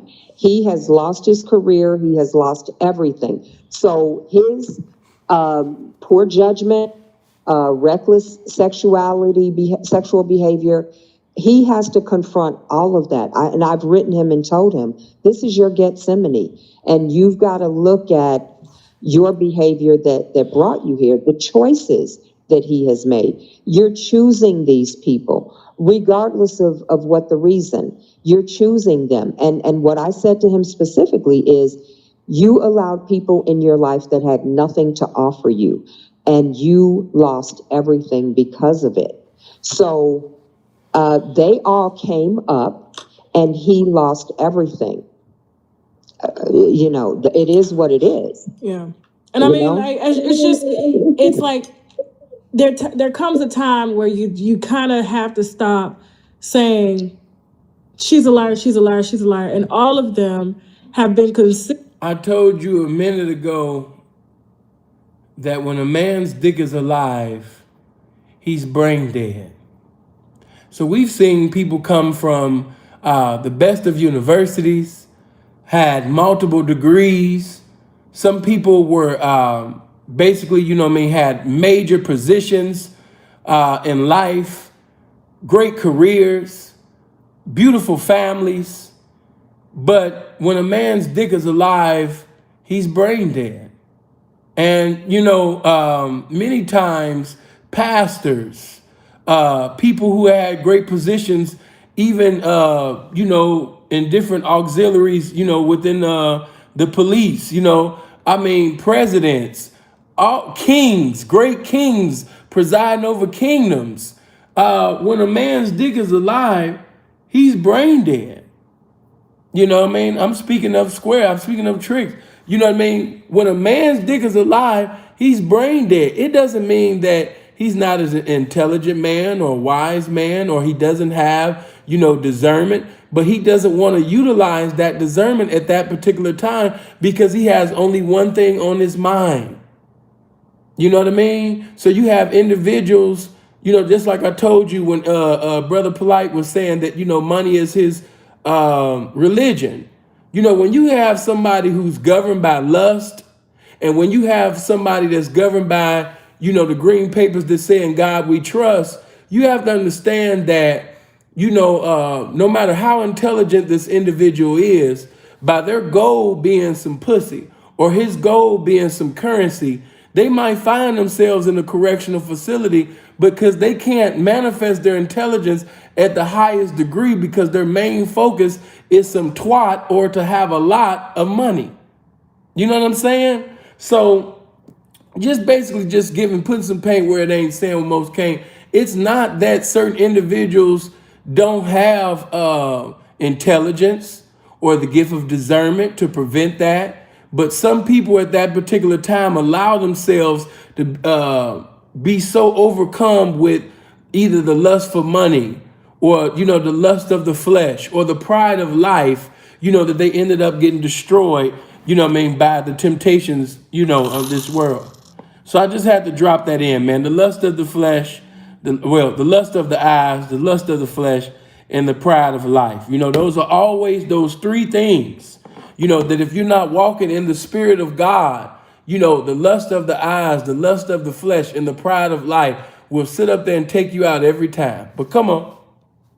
With his sexual whatever fetishes or whatever he likes, the type of women he likes consistently. And I that's what I can't put my finger on. It's like, you've been here, you've been on trial before, you know how it is. Did you think that you were invincible? You cannot beat the feds once and not think that they're not going to come back again. And they were just waiting on him to slip. And this is a big slip. When you got your brother, you got your family, you got old coworkers. Now, let's talk about Don Russell here for a second, because Don Russell has told me personally that he believes in Rob, and everybody, pretty much everything that you're saying about people being discredited, and he has. Snazzy girl, I appreciate that. Darren, I appreciate that. Keith, I appreciate that. I'll read the rest of the cash apps later, but I see the contributions. I appreciate that. Love. The keys to prove that they're liars. Now, you sent me some pictures. I'm talking about tapes. Give me 1 second. I'm sorry. Tapes of, just like a U-Haul filled with like files, tapes, and apparently these were Rob's, I guess, masters stolen. Now, I was told by Don Russell that he had permission to protect those masters, and that I guess some higher ups or some people that are in his team have, I guess, personally stolen and are collecting Rob's royalties.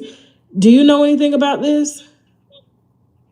I was told Rob knew nothing about him removing them and did not have verbal or written permission to remove them or transport them across state line.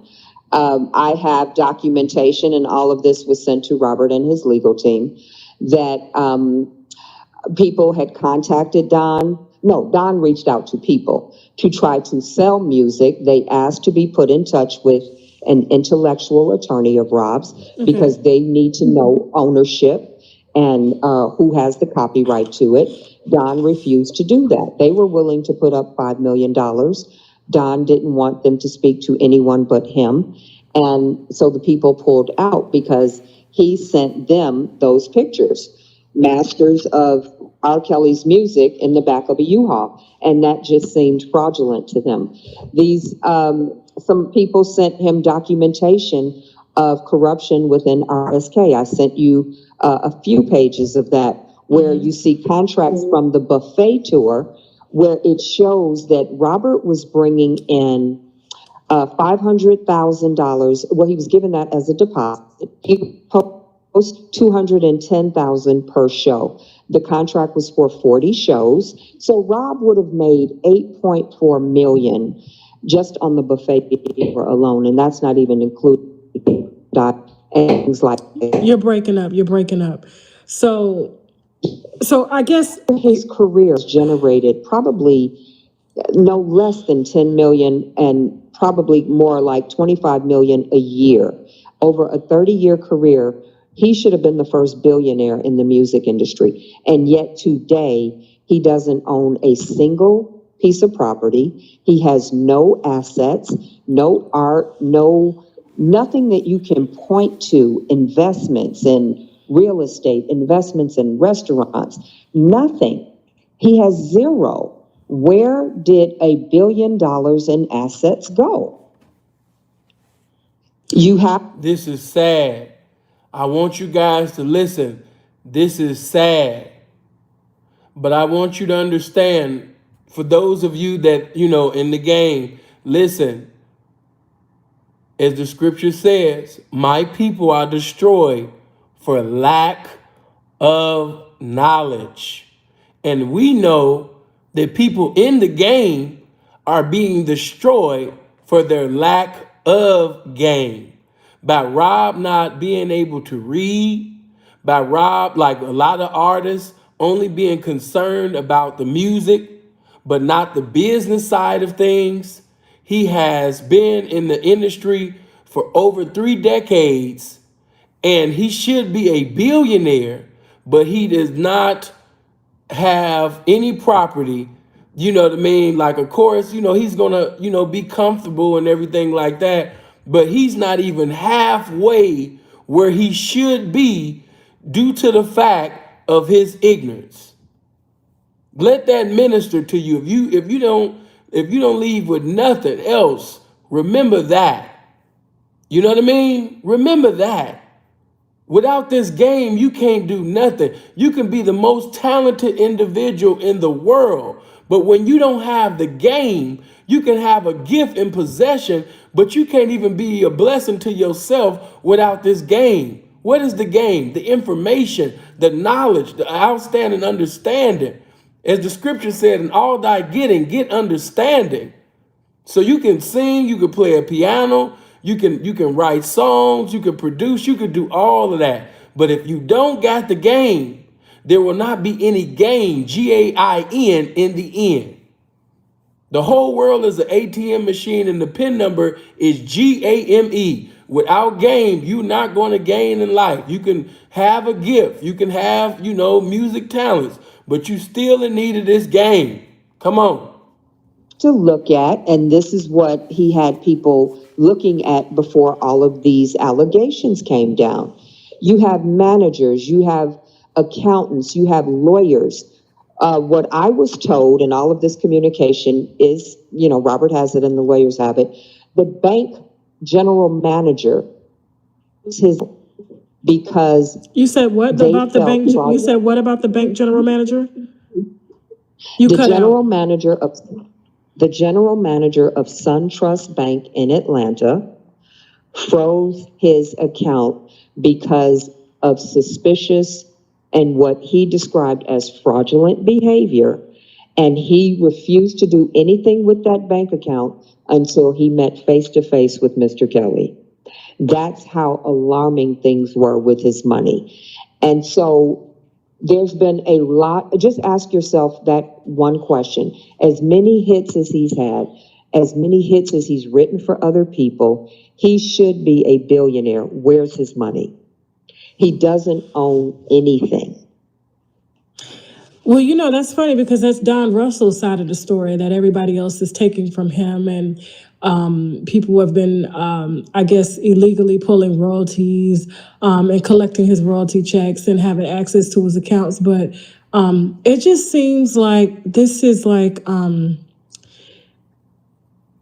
it's just an endless web of lies, deceit, sex. I mean, it's never ending. Everybody's pointing at everybody else. Nobody knows anything. And yet we have a man who has made a shitload of money, who's made bad fucking decisions by allowing people to have access to things that they shouldn't have had access to in a situation, because this is what Don Russell said verbatim. The reason Rob is in jail is because his staff apparently somehow conspired against him to ask the girls to lie so that they could cover up Rob getting ready to file a $100 million+ lawsuit against the label and his staff for stealing his royalties.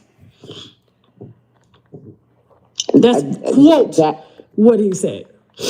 Quote. And that's, I would say, based on, I just sent you a few pages, but based on what I have looked at and I have reviewed and I have turned over to the lawyers, that statement is not off. That statement is not off. And do I believe there was an enterprise? Absolutely. But I believe it was managers, lawyers, people around him. You have to realize Rob is maniacal when he works. He focuses on music to the exclusion of everything else. Yeah. And people knew that.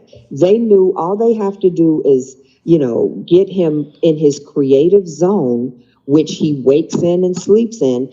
And Robert was not a boss. Keep in mind, he was an employee. He was an employee of the record label. So he didn't make decisions. His team made the decisions. They would give Rob a weekly allowance. Rob didn't control the money. His manager, his accountant, his lawyer controlled the money. And because of his compromised learning, they would come by and have meetings and show him things, but he didn't understand what he was saying. So I just gotta say this. Going back to the days of, and this ain't no disrespect, if Demetrius is listening right now, shout out to, him and everything like that. But I just got to keep it real. In the eyes of Barry Hankerson and Demetrius and all other people around them, I just got to keep it 100. R. Kelly was a walking lick. Here you have somebody who can write on the level of a Stevie Wonder. He got this Marvin Gaye spirit in him. You know what I mean? The gift of music is just all in him. But the nigga can't read. He don't got no game. You know what I mean? His mama pretty much kept him all sheltered up. The nigga really a square. I'm just going back to the beginning days. He was a street performer. He was singing on corners and L stations and on the bus and shit. So you got this square ass boy that can sing his ass off, you know what I mean? And he could just freestyle on the keyboard, all of this shit, but he can't read. So I already know in their minds, they was like, man, we about to get paid. You know what I mean? And then once they saw his weaknesses, as far as with the ladies and everything like that, that's when they really knew that they was gonna get paid. Not only does he not know how to read, but he's a sucker for these bitches. He got the spirit of tricking in him. He was a walking ass lick.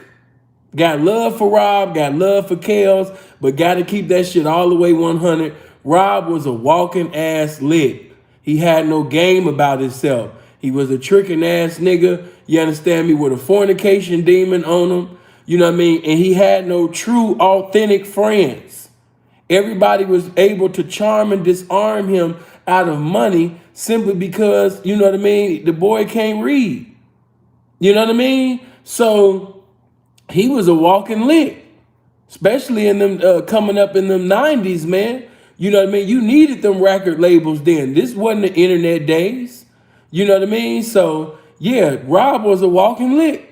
Just got to keep that shit all the way 100. That's all I hear right now. He was a walking lick, man.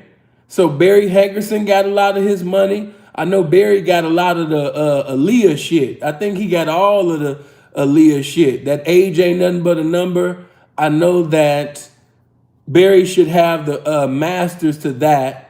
And Barry just might have some more things of Robert. I wouldn't be surprised if Barry Hankerson got the masters to I Believe I Can Fly, something major. You know what I mean? I think that, Barry gangstered his way into a lot of things. That's just my personal opinion. You know what I'm saying? But yeah, man, he was a walking lick, man.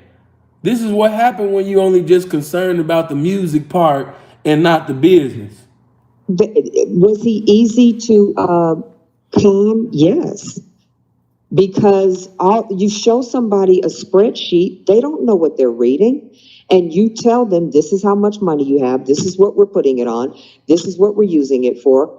He doesn't know. He's in the studio creating music, and they're giving him whatever they're giving him a week, 50,000, whatever. I know that, he would have wads and wads of $100 bills, plus all the money he was collecting on different tours and doing those meet and greets and things like that.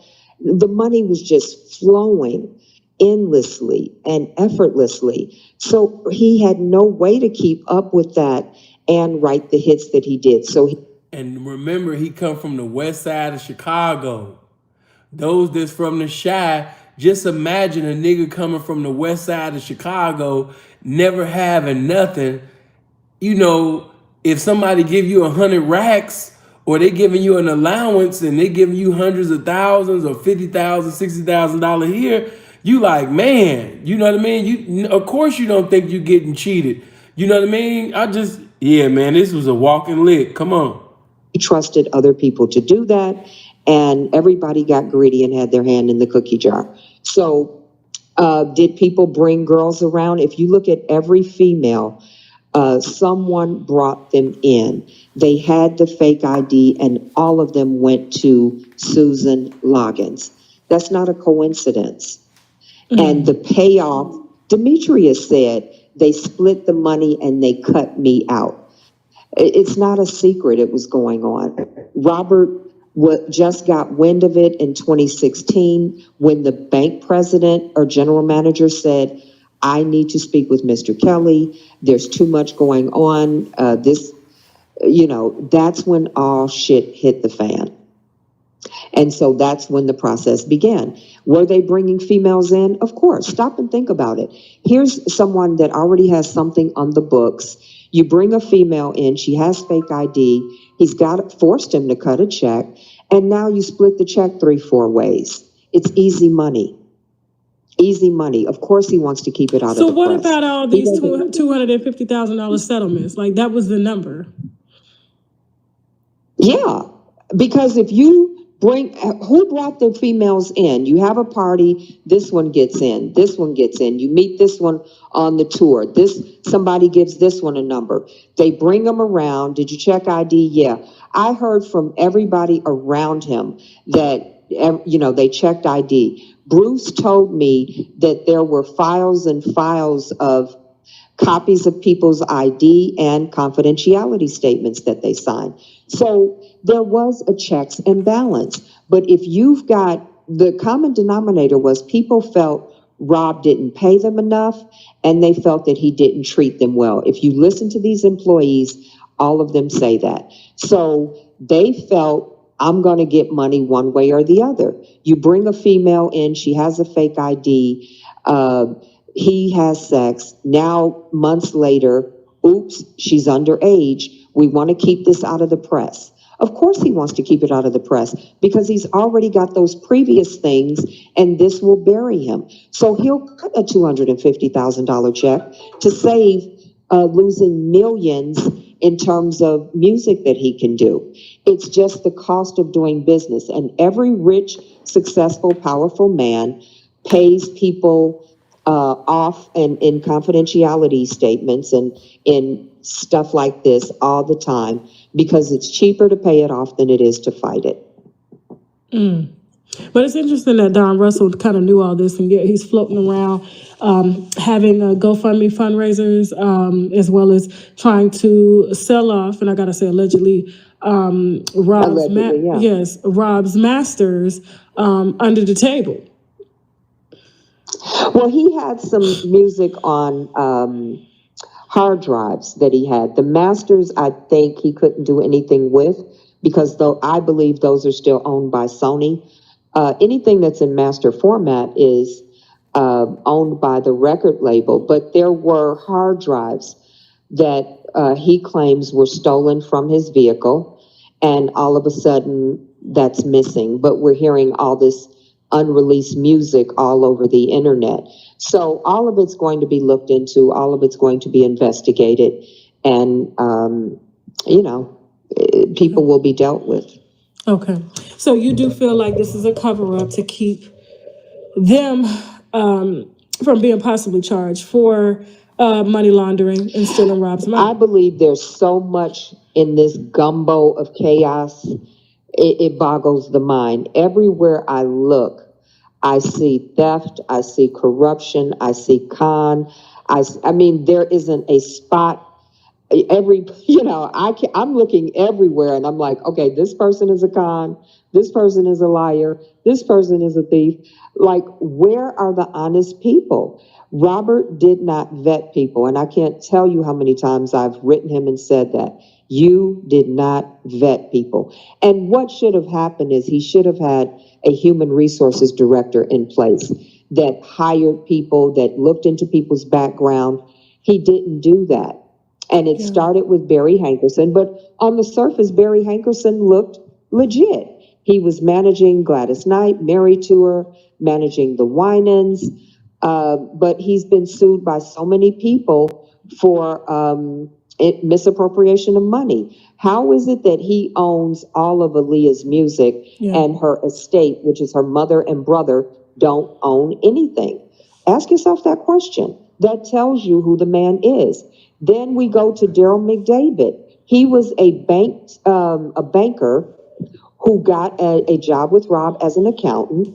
When I was hired, he did not have me fill out a W-2 form. Daryl had no information on me. So when it came for the 2008 trial, I wasn't worried about being subpoenaed because I knew the only person that knew how to reach me was Rob. He didn't have employee files, which says you're not filing the proper paperwork with the government.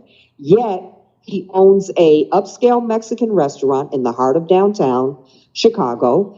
He drives a Bentley, and he has a 30-unit condominium upscale in the northern suburbs of Chicago. He has a tour bus that is more luxurious than Rob's.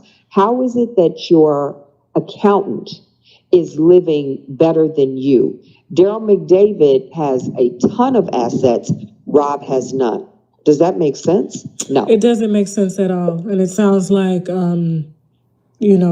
Rob, I just hope that if he does. My people are destroyed for lack of knowledge. Let that minister to you. While you listening to these, while you saying, oh my God, this is so sad. My people are destroyed for lack of knowledge. Remember that it's your knowledge that saves you. You shall know the truth, and the truth shall what? Make you free. In other words, you will not have liberation until you have the information first. No such thing as financial freedom without this game. You need this game. As I'm listening to this, that's all I hear is, without this game, you can do nothing. Come on. Say, for instance, wins, and without a doubt, he's able to prove and discredit everybody. It's time to really put some shit on the table. He's known for keeping his mouth shut. He's known for not, speaking up. And then when y'all get them likes up too. Too many people in here for it to be them little likes. Everybody hit the like button. If you're not subscribed to the channel, make sure you click on the subscribe and make sure you click on that bell. Mods, make sure you put the link to Sharron Winbush channel, which gives everybody an opportunity to go over to Sharon's platform. You know what I mean? I definitely want her platform to get bigger. So yeah, drop the link to Sharon's channel, which gives everybody an opportunity to go over there. Come on. Did speak up, he looked like a fool because he had never really spoken before to that level, with Gail. And so, so much stuff is coming out. So much stuff was painted just so elegantly because they knew his weakness, and he has to take some responsibility for that, because he allowed himself to be played.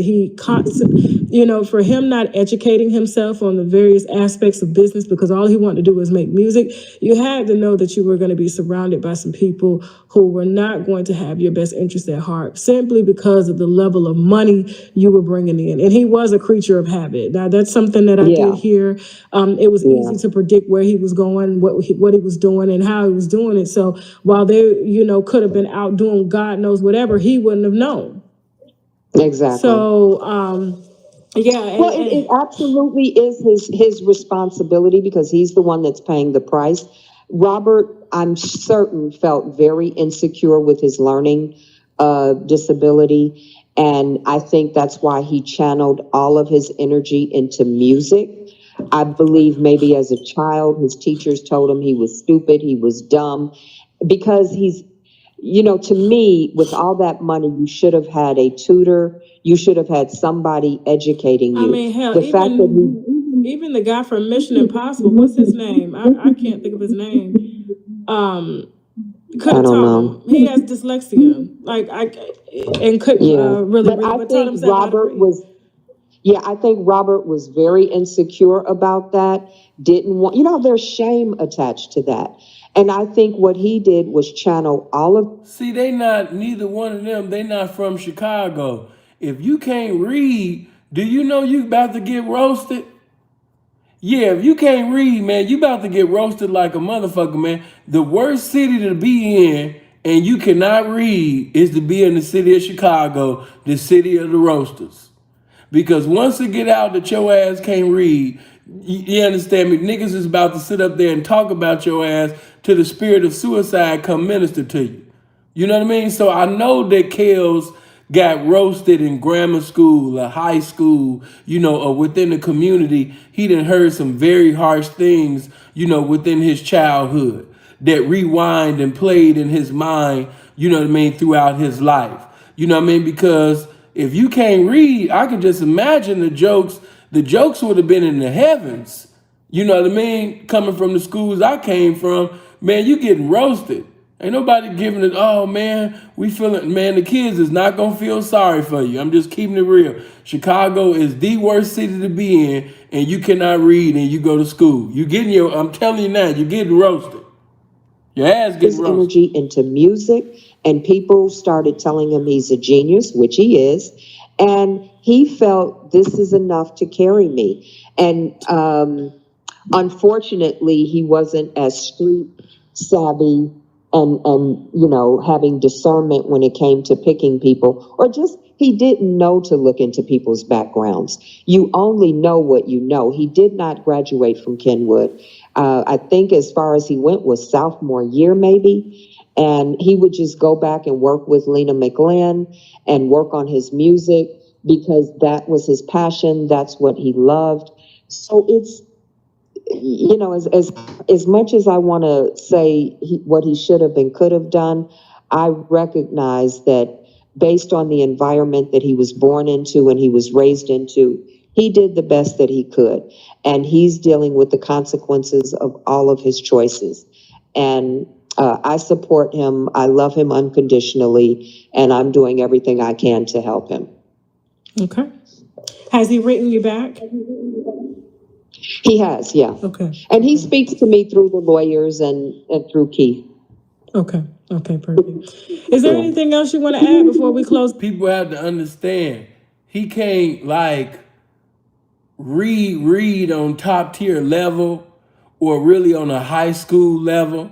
But I'm pretty sure by now that, Rob, can read certain things and he could communicate, with certain things. So he can have some basic conversations. It's not just completely, empty. No, it's not like that. I even remember when Nick Cannon was even being funny, but that's true. He said, I done seen him read, a McDonald's menu, right, because he been coming to McDonald's for decades. Why y'all think that he always want to go to McDonald's all the time? Because Rob know what he looking at. It ain't just because the food good and, he got so many memories with mama and everything. Man, no, that nigga know what he looking at when he come to McDonald's. You cannot cheat Rob out of his McDonald's meals. He know, you understand me, what he want out of McDonald's. Hey, see, y'all not paying attention. All of them stories be at rock and roll McDonald's. He always at McDonald's. Why? Because can't nobody cheat his ass at McDonald's. Rob gonna go where he can't get cheated at. He know what to look at. He ain't gotta know how to read. He know what a number 1 is, 2, 3, 4, 5, 6. He know how to get his fries supersized and everything. When he's at McDonald's, he is a king, baby. Come on. I mean, I'm sure I'll have you back here in a couple of weeks to kind of update us on your thoughts, because you are following this very closely, and I'm not able to get transcripts yet. But I will try to make some calls to see if I can get a hold of those, so that I can be more non-biased in my reporting, because I mean, those girls have done an excellent job in painting, him as the monster when they intentionally lied about their age to have access. And so, I mean, I was young once, I know how it is, so, but I just feel like they do a disservice to real victims. You have real women that are going through real situations. And for all of this time and energy and money to go towards this nonsense, That's what aggravates me more than anything. And it opens the door for more. Now every man is at risk. Every celebrity is at risk. Anybody can come forward with a story. They're going to be believed. Me Too is going to back them up and call them a victim. They'll destroy you in the court of public opinion. And you have to dig your way through that in the legal system after they've destroyed you financially. This is we have sons, we have brothers, we have fathers. This is not the way you level the playing field. I believe women were heading towards a good place with Michelle Obama in the White House, with all of these great feminine strides that we were making. To me, this sets the whole thing back, because when you paint gold diggers and opportunists and social climbers and groupies as victims that have no evidence, you do a disservice to the real females that are true victims. And that's true. You know what? And I was saying to myself, I said, I don't even know how Azra made it on the stand. How? There's so... Especially with that type of breath. Bitch, how did you make it on the stand? After eating so much boo-boo, after eating motherfucking KFC buckets of dookie, how did your ass make it to the stand, bitch? I don't agree with Tasha K on a lot of things, but I agree on that. Bitch, how did your doo-doo contrary to what everybody want to smell breath ass make it on that motherfucking stand, bitch? How did you make it on that stand? I'm here to tell you that, man, you understand? I wish that, you talking about people making fun of disabilities and shit like that. Shit, Ezreal got a damn disability in her mouth. She eating all that damn dookie. You know what I mean? She can show all them pictures that she want with that fake ass and all of that shit, bitch. When I see Ezreal, I don't say, ooh, this bitch fine, she thick as hell. I'll be like, man, there go that girl that ate that dookie. I hate to say it. She just be in the gym, just working out. She just be going hard. And I just be like, man, that's that girl that ate all of that dookie. You know what I mean? That's that girl that worked there. That's that girl that ate all of that dookie with no salt. She didn't even have no mild sauce from Harold's. She didn't have no special, no special sauce, mama's sauce. Hold on, what Kwame Brown be saying? Yeah, Kwame Brown. She didn't she didn't have mama's cooking. Yeah, mama's cooking wasn't on it. Mama's sauce wasn't on it. She just ate dookie just straight up. You a cold bitch. No ketchup, no mild sauce, no barbecue sauce. You just sat up there and ate dookie just straight up. And then you said this. And then you had the people record you doing it. Yeah, go ahead, hit the record button right quick. Hello? Yeah, I want to report a dookie eating. Yeah, you know what I mean? R. Kelly, the king of R&B. Yeah, he said that I had to eat shit, you know what I mean, to remain in the house. You know, I'm telling everything. Yeah, my breath smell like shit right now. I smell my shit. It's offending me right now. My family don't even want to be around me. You can come smell the evidence from my breath right now. Y'all come through. Like, what type of bitch in her right mind would do this? This bitch is just totally unfly. You know what I mean? And then got your breath, just got your shit eating ass all on the fucking stand testifying. Bitch, just goofy. Hold on. And then the daddy, he's so motherfucking goofy, he can barely even talk. You know what I mean? My daughter, she gonna be a star. Ezreal, she gonna be a, he got that Baltimore accent. She gonna be a star. She gonna be a star. You know what I mean? We trying to get up with Drake, and come on, man. Drake ain't thinking about your doo-doo eating ass daughter, man. It's a wrap. It's a wrap. Remember Sin told you, it's a wrap. That's the coldest thing in her obituary is that R. Kelly gave her, she said that Kels gave her instructions to eat dookie without no sauce. No type of sauce, no barbecue sauce, no nothing. Just straight up ate it. My God. much contradictory evidence out there. It was going to happen. It was going to be inevitable. They were going to destroy her with her own. Well, you said this, you said this. What is truthful? Because we don't know. But what I do know is when she came out and finally showed her face and showed her body and showed off them titties and was in the condo living the life when he got locked up. I just feel she showed who she truly is. Yeah, I was like, oh, okay, this what we doing? Oh. Right. Oh, okay. I mean, and showing her butt. And I knew, I said, when she got to go back to work because that money ain't coming in, she going to go home. She going to go home where it's comfortable. Now, I did get some information, and she's working out in Dubai occasionally to I guess, to try not to bring attention to her trying to establish a lifestyle that she's trying to get using her body.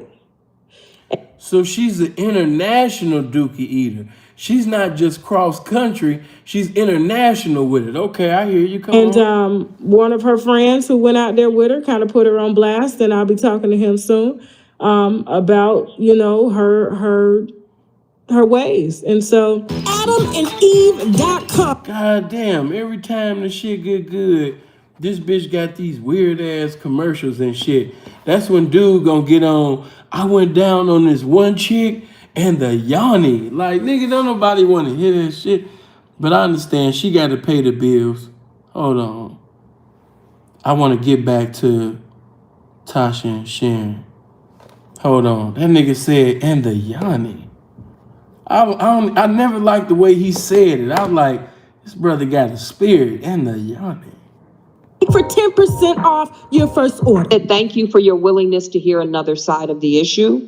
Oh, of course. Yeah, of course. And I mean, and present something, you have a large platform, and I know that you've been really harsh on Robert, but I think Yeah, see, Sharron gonna say you've been harsh on Robert.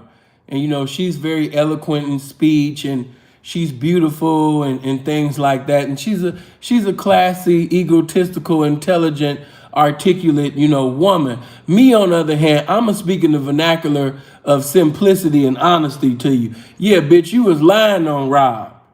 Yeah, you told some half-truths here and there, but for the most part, bitch, you was really lying on Rob with your big-ass platform. And, bitch, once them lies was proven, you kept them lying-ass videos up. All right, okay, I just wanted to put that in there. Come on.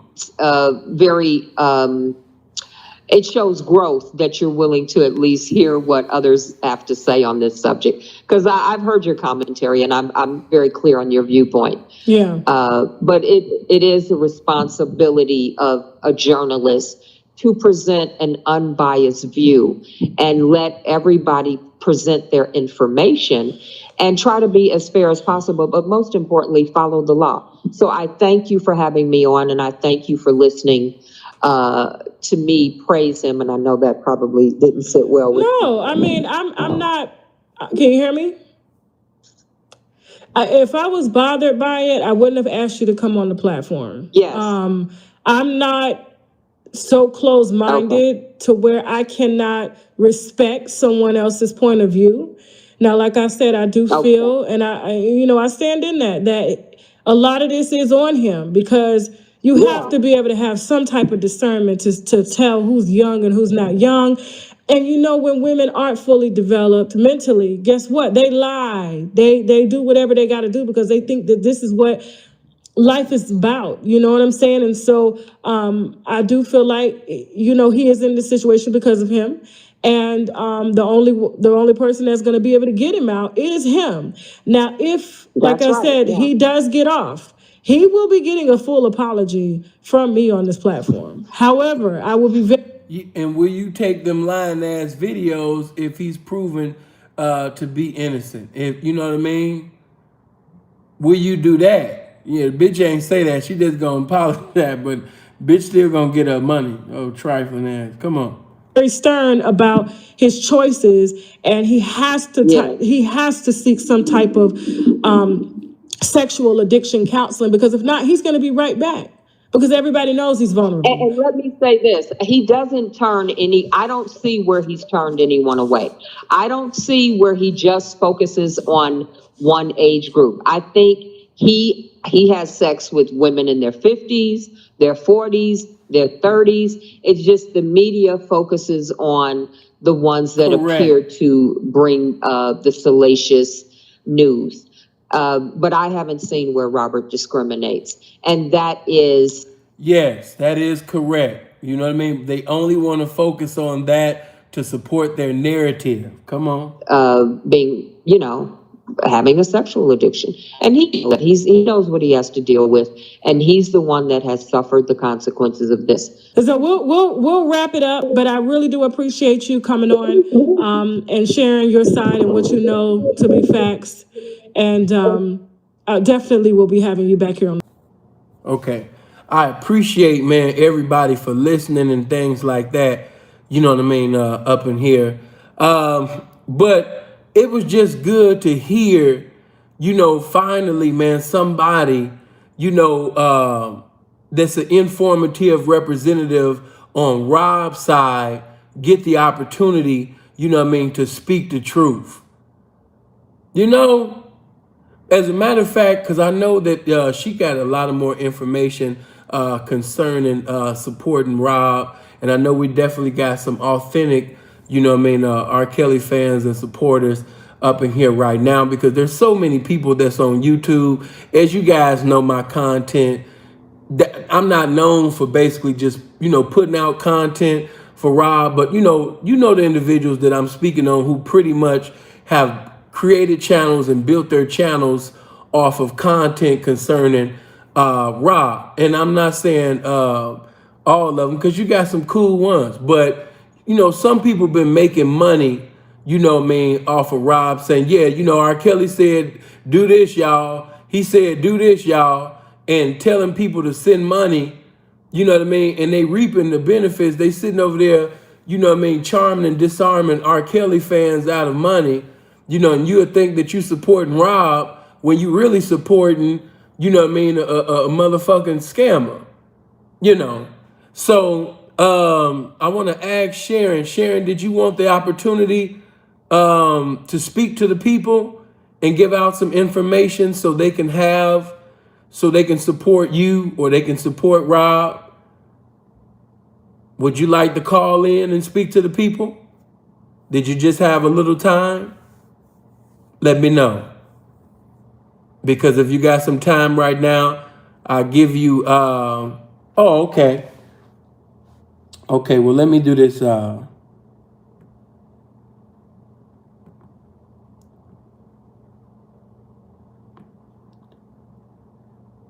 Okay, I just pinned the number. So you could call in right now, Sharron, and whatever information that you want to give to the people for them to become knowledgeable of.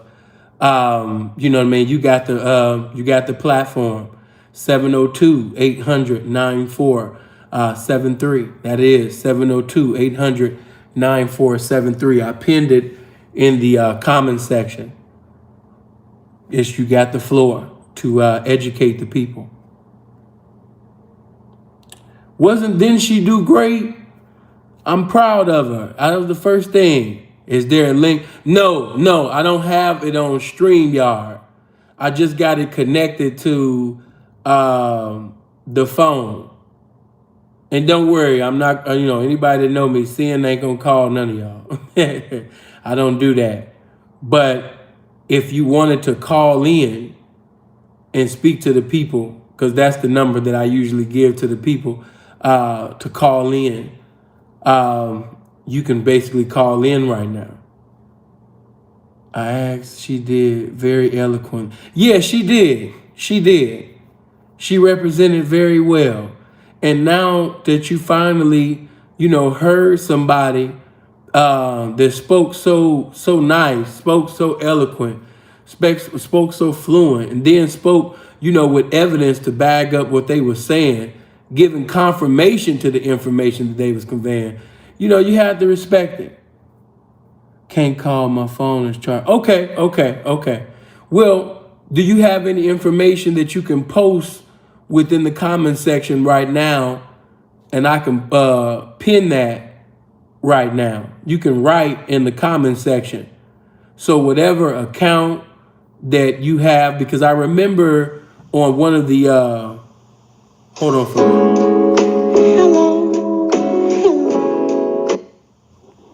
Hello? Hey, yo, Sid. Come on, man. What be wrong with you guys, man? I gave the invitation to Sharron, man. I didn't want to speak to no hard leg at this time, man. What was wrong with dude? Hey, yo, Sin. No.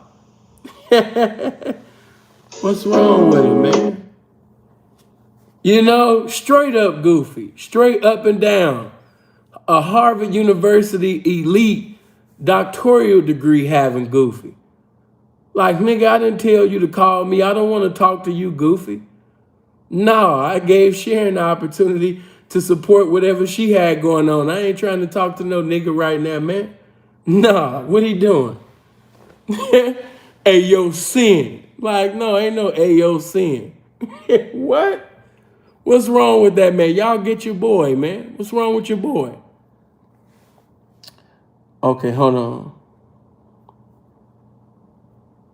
I have 200 YouTube videos that break down all laws broken. Go to my YouTube channel and subscribe. Bill just put the link in the comment section.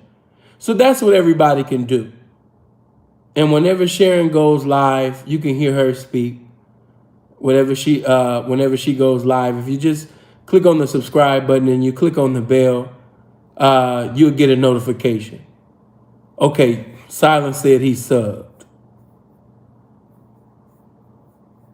Okay, so yeah, everybody just go over there. Okay, everybody, okay, sub. Okay, cool. Bill said he subbed. Okay. So yeah, your subscribers definitely will go up. Okay? Well, listen, let me look at the time.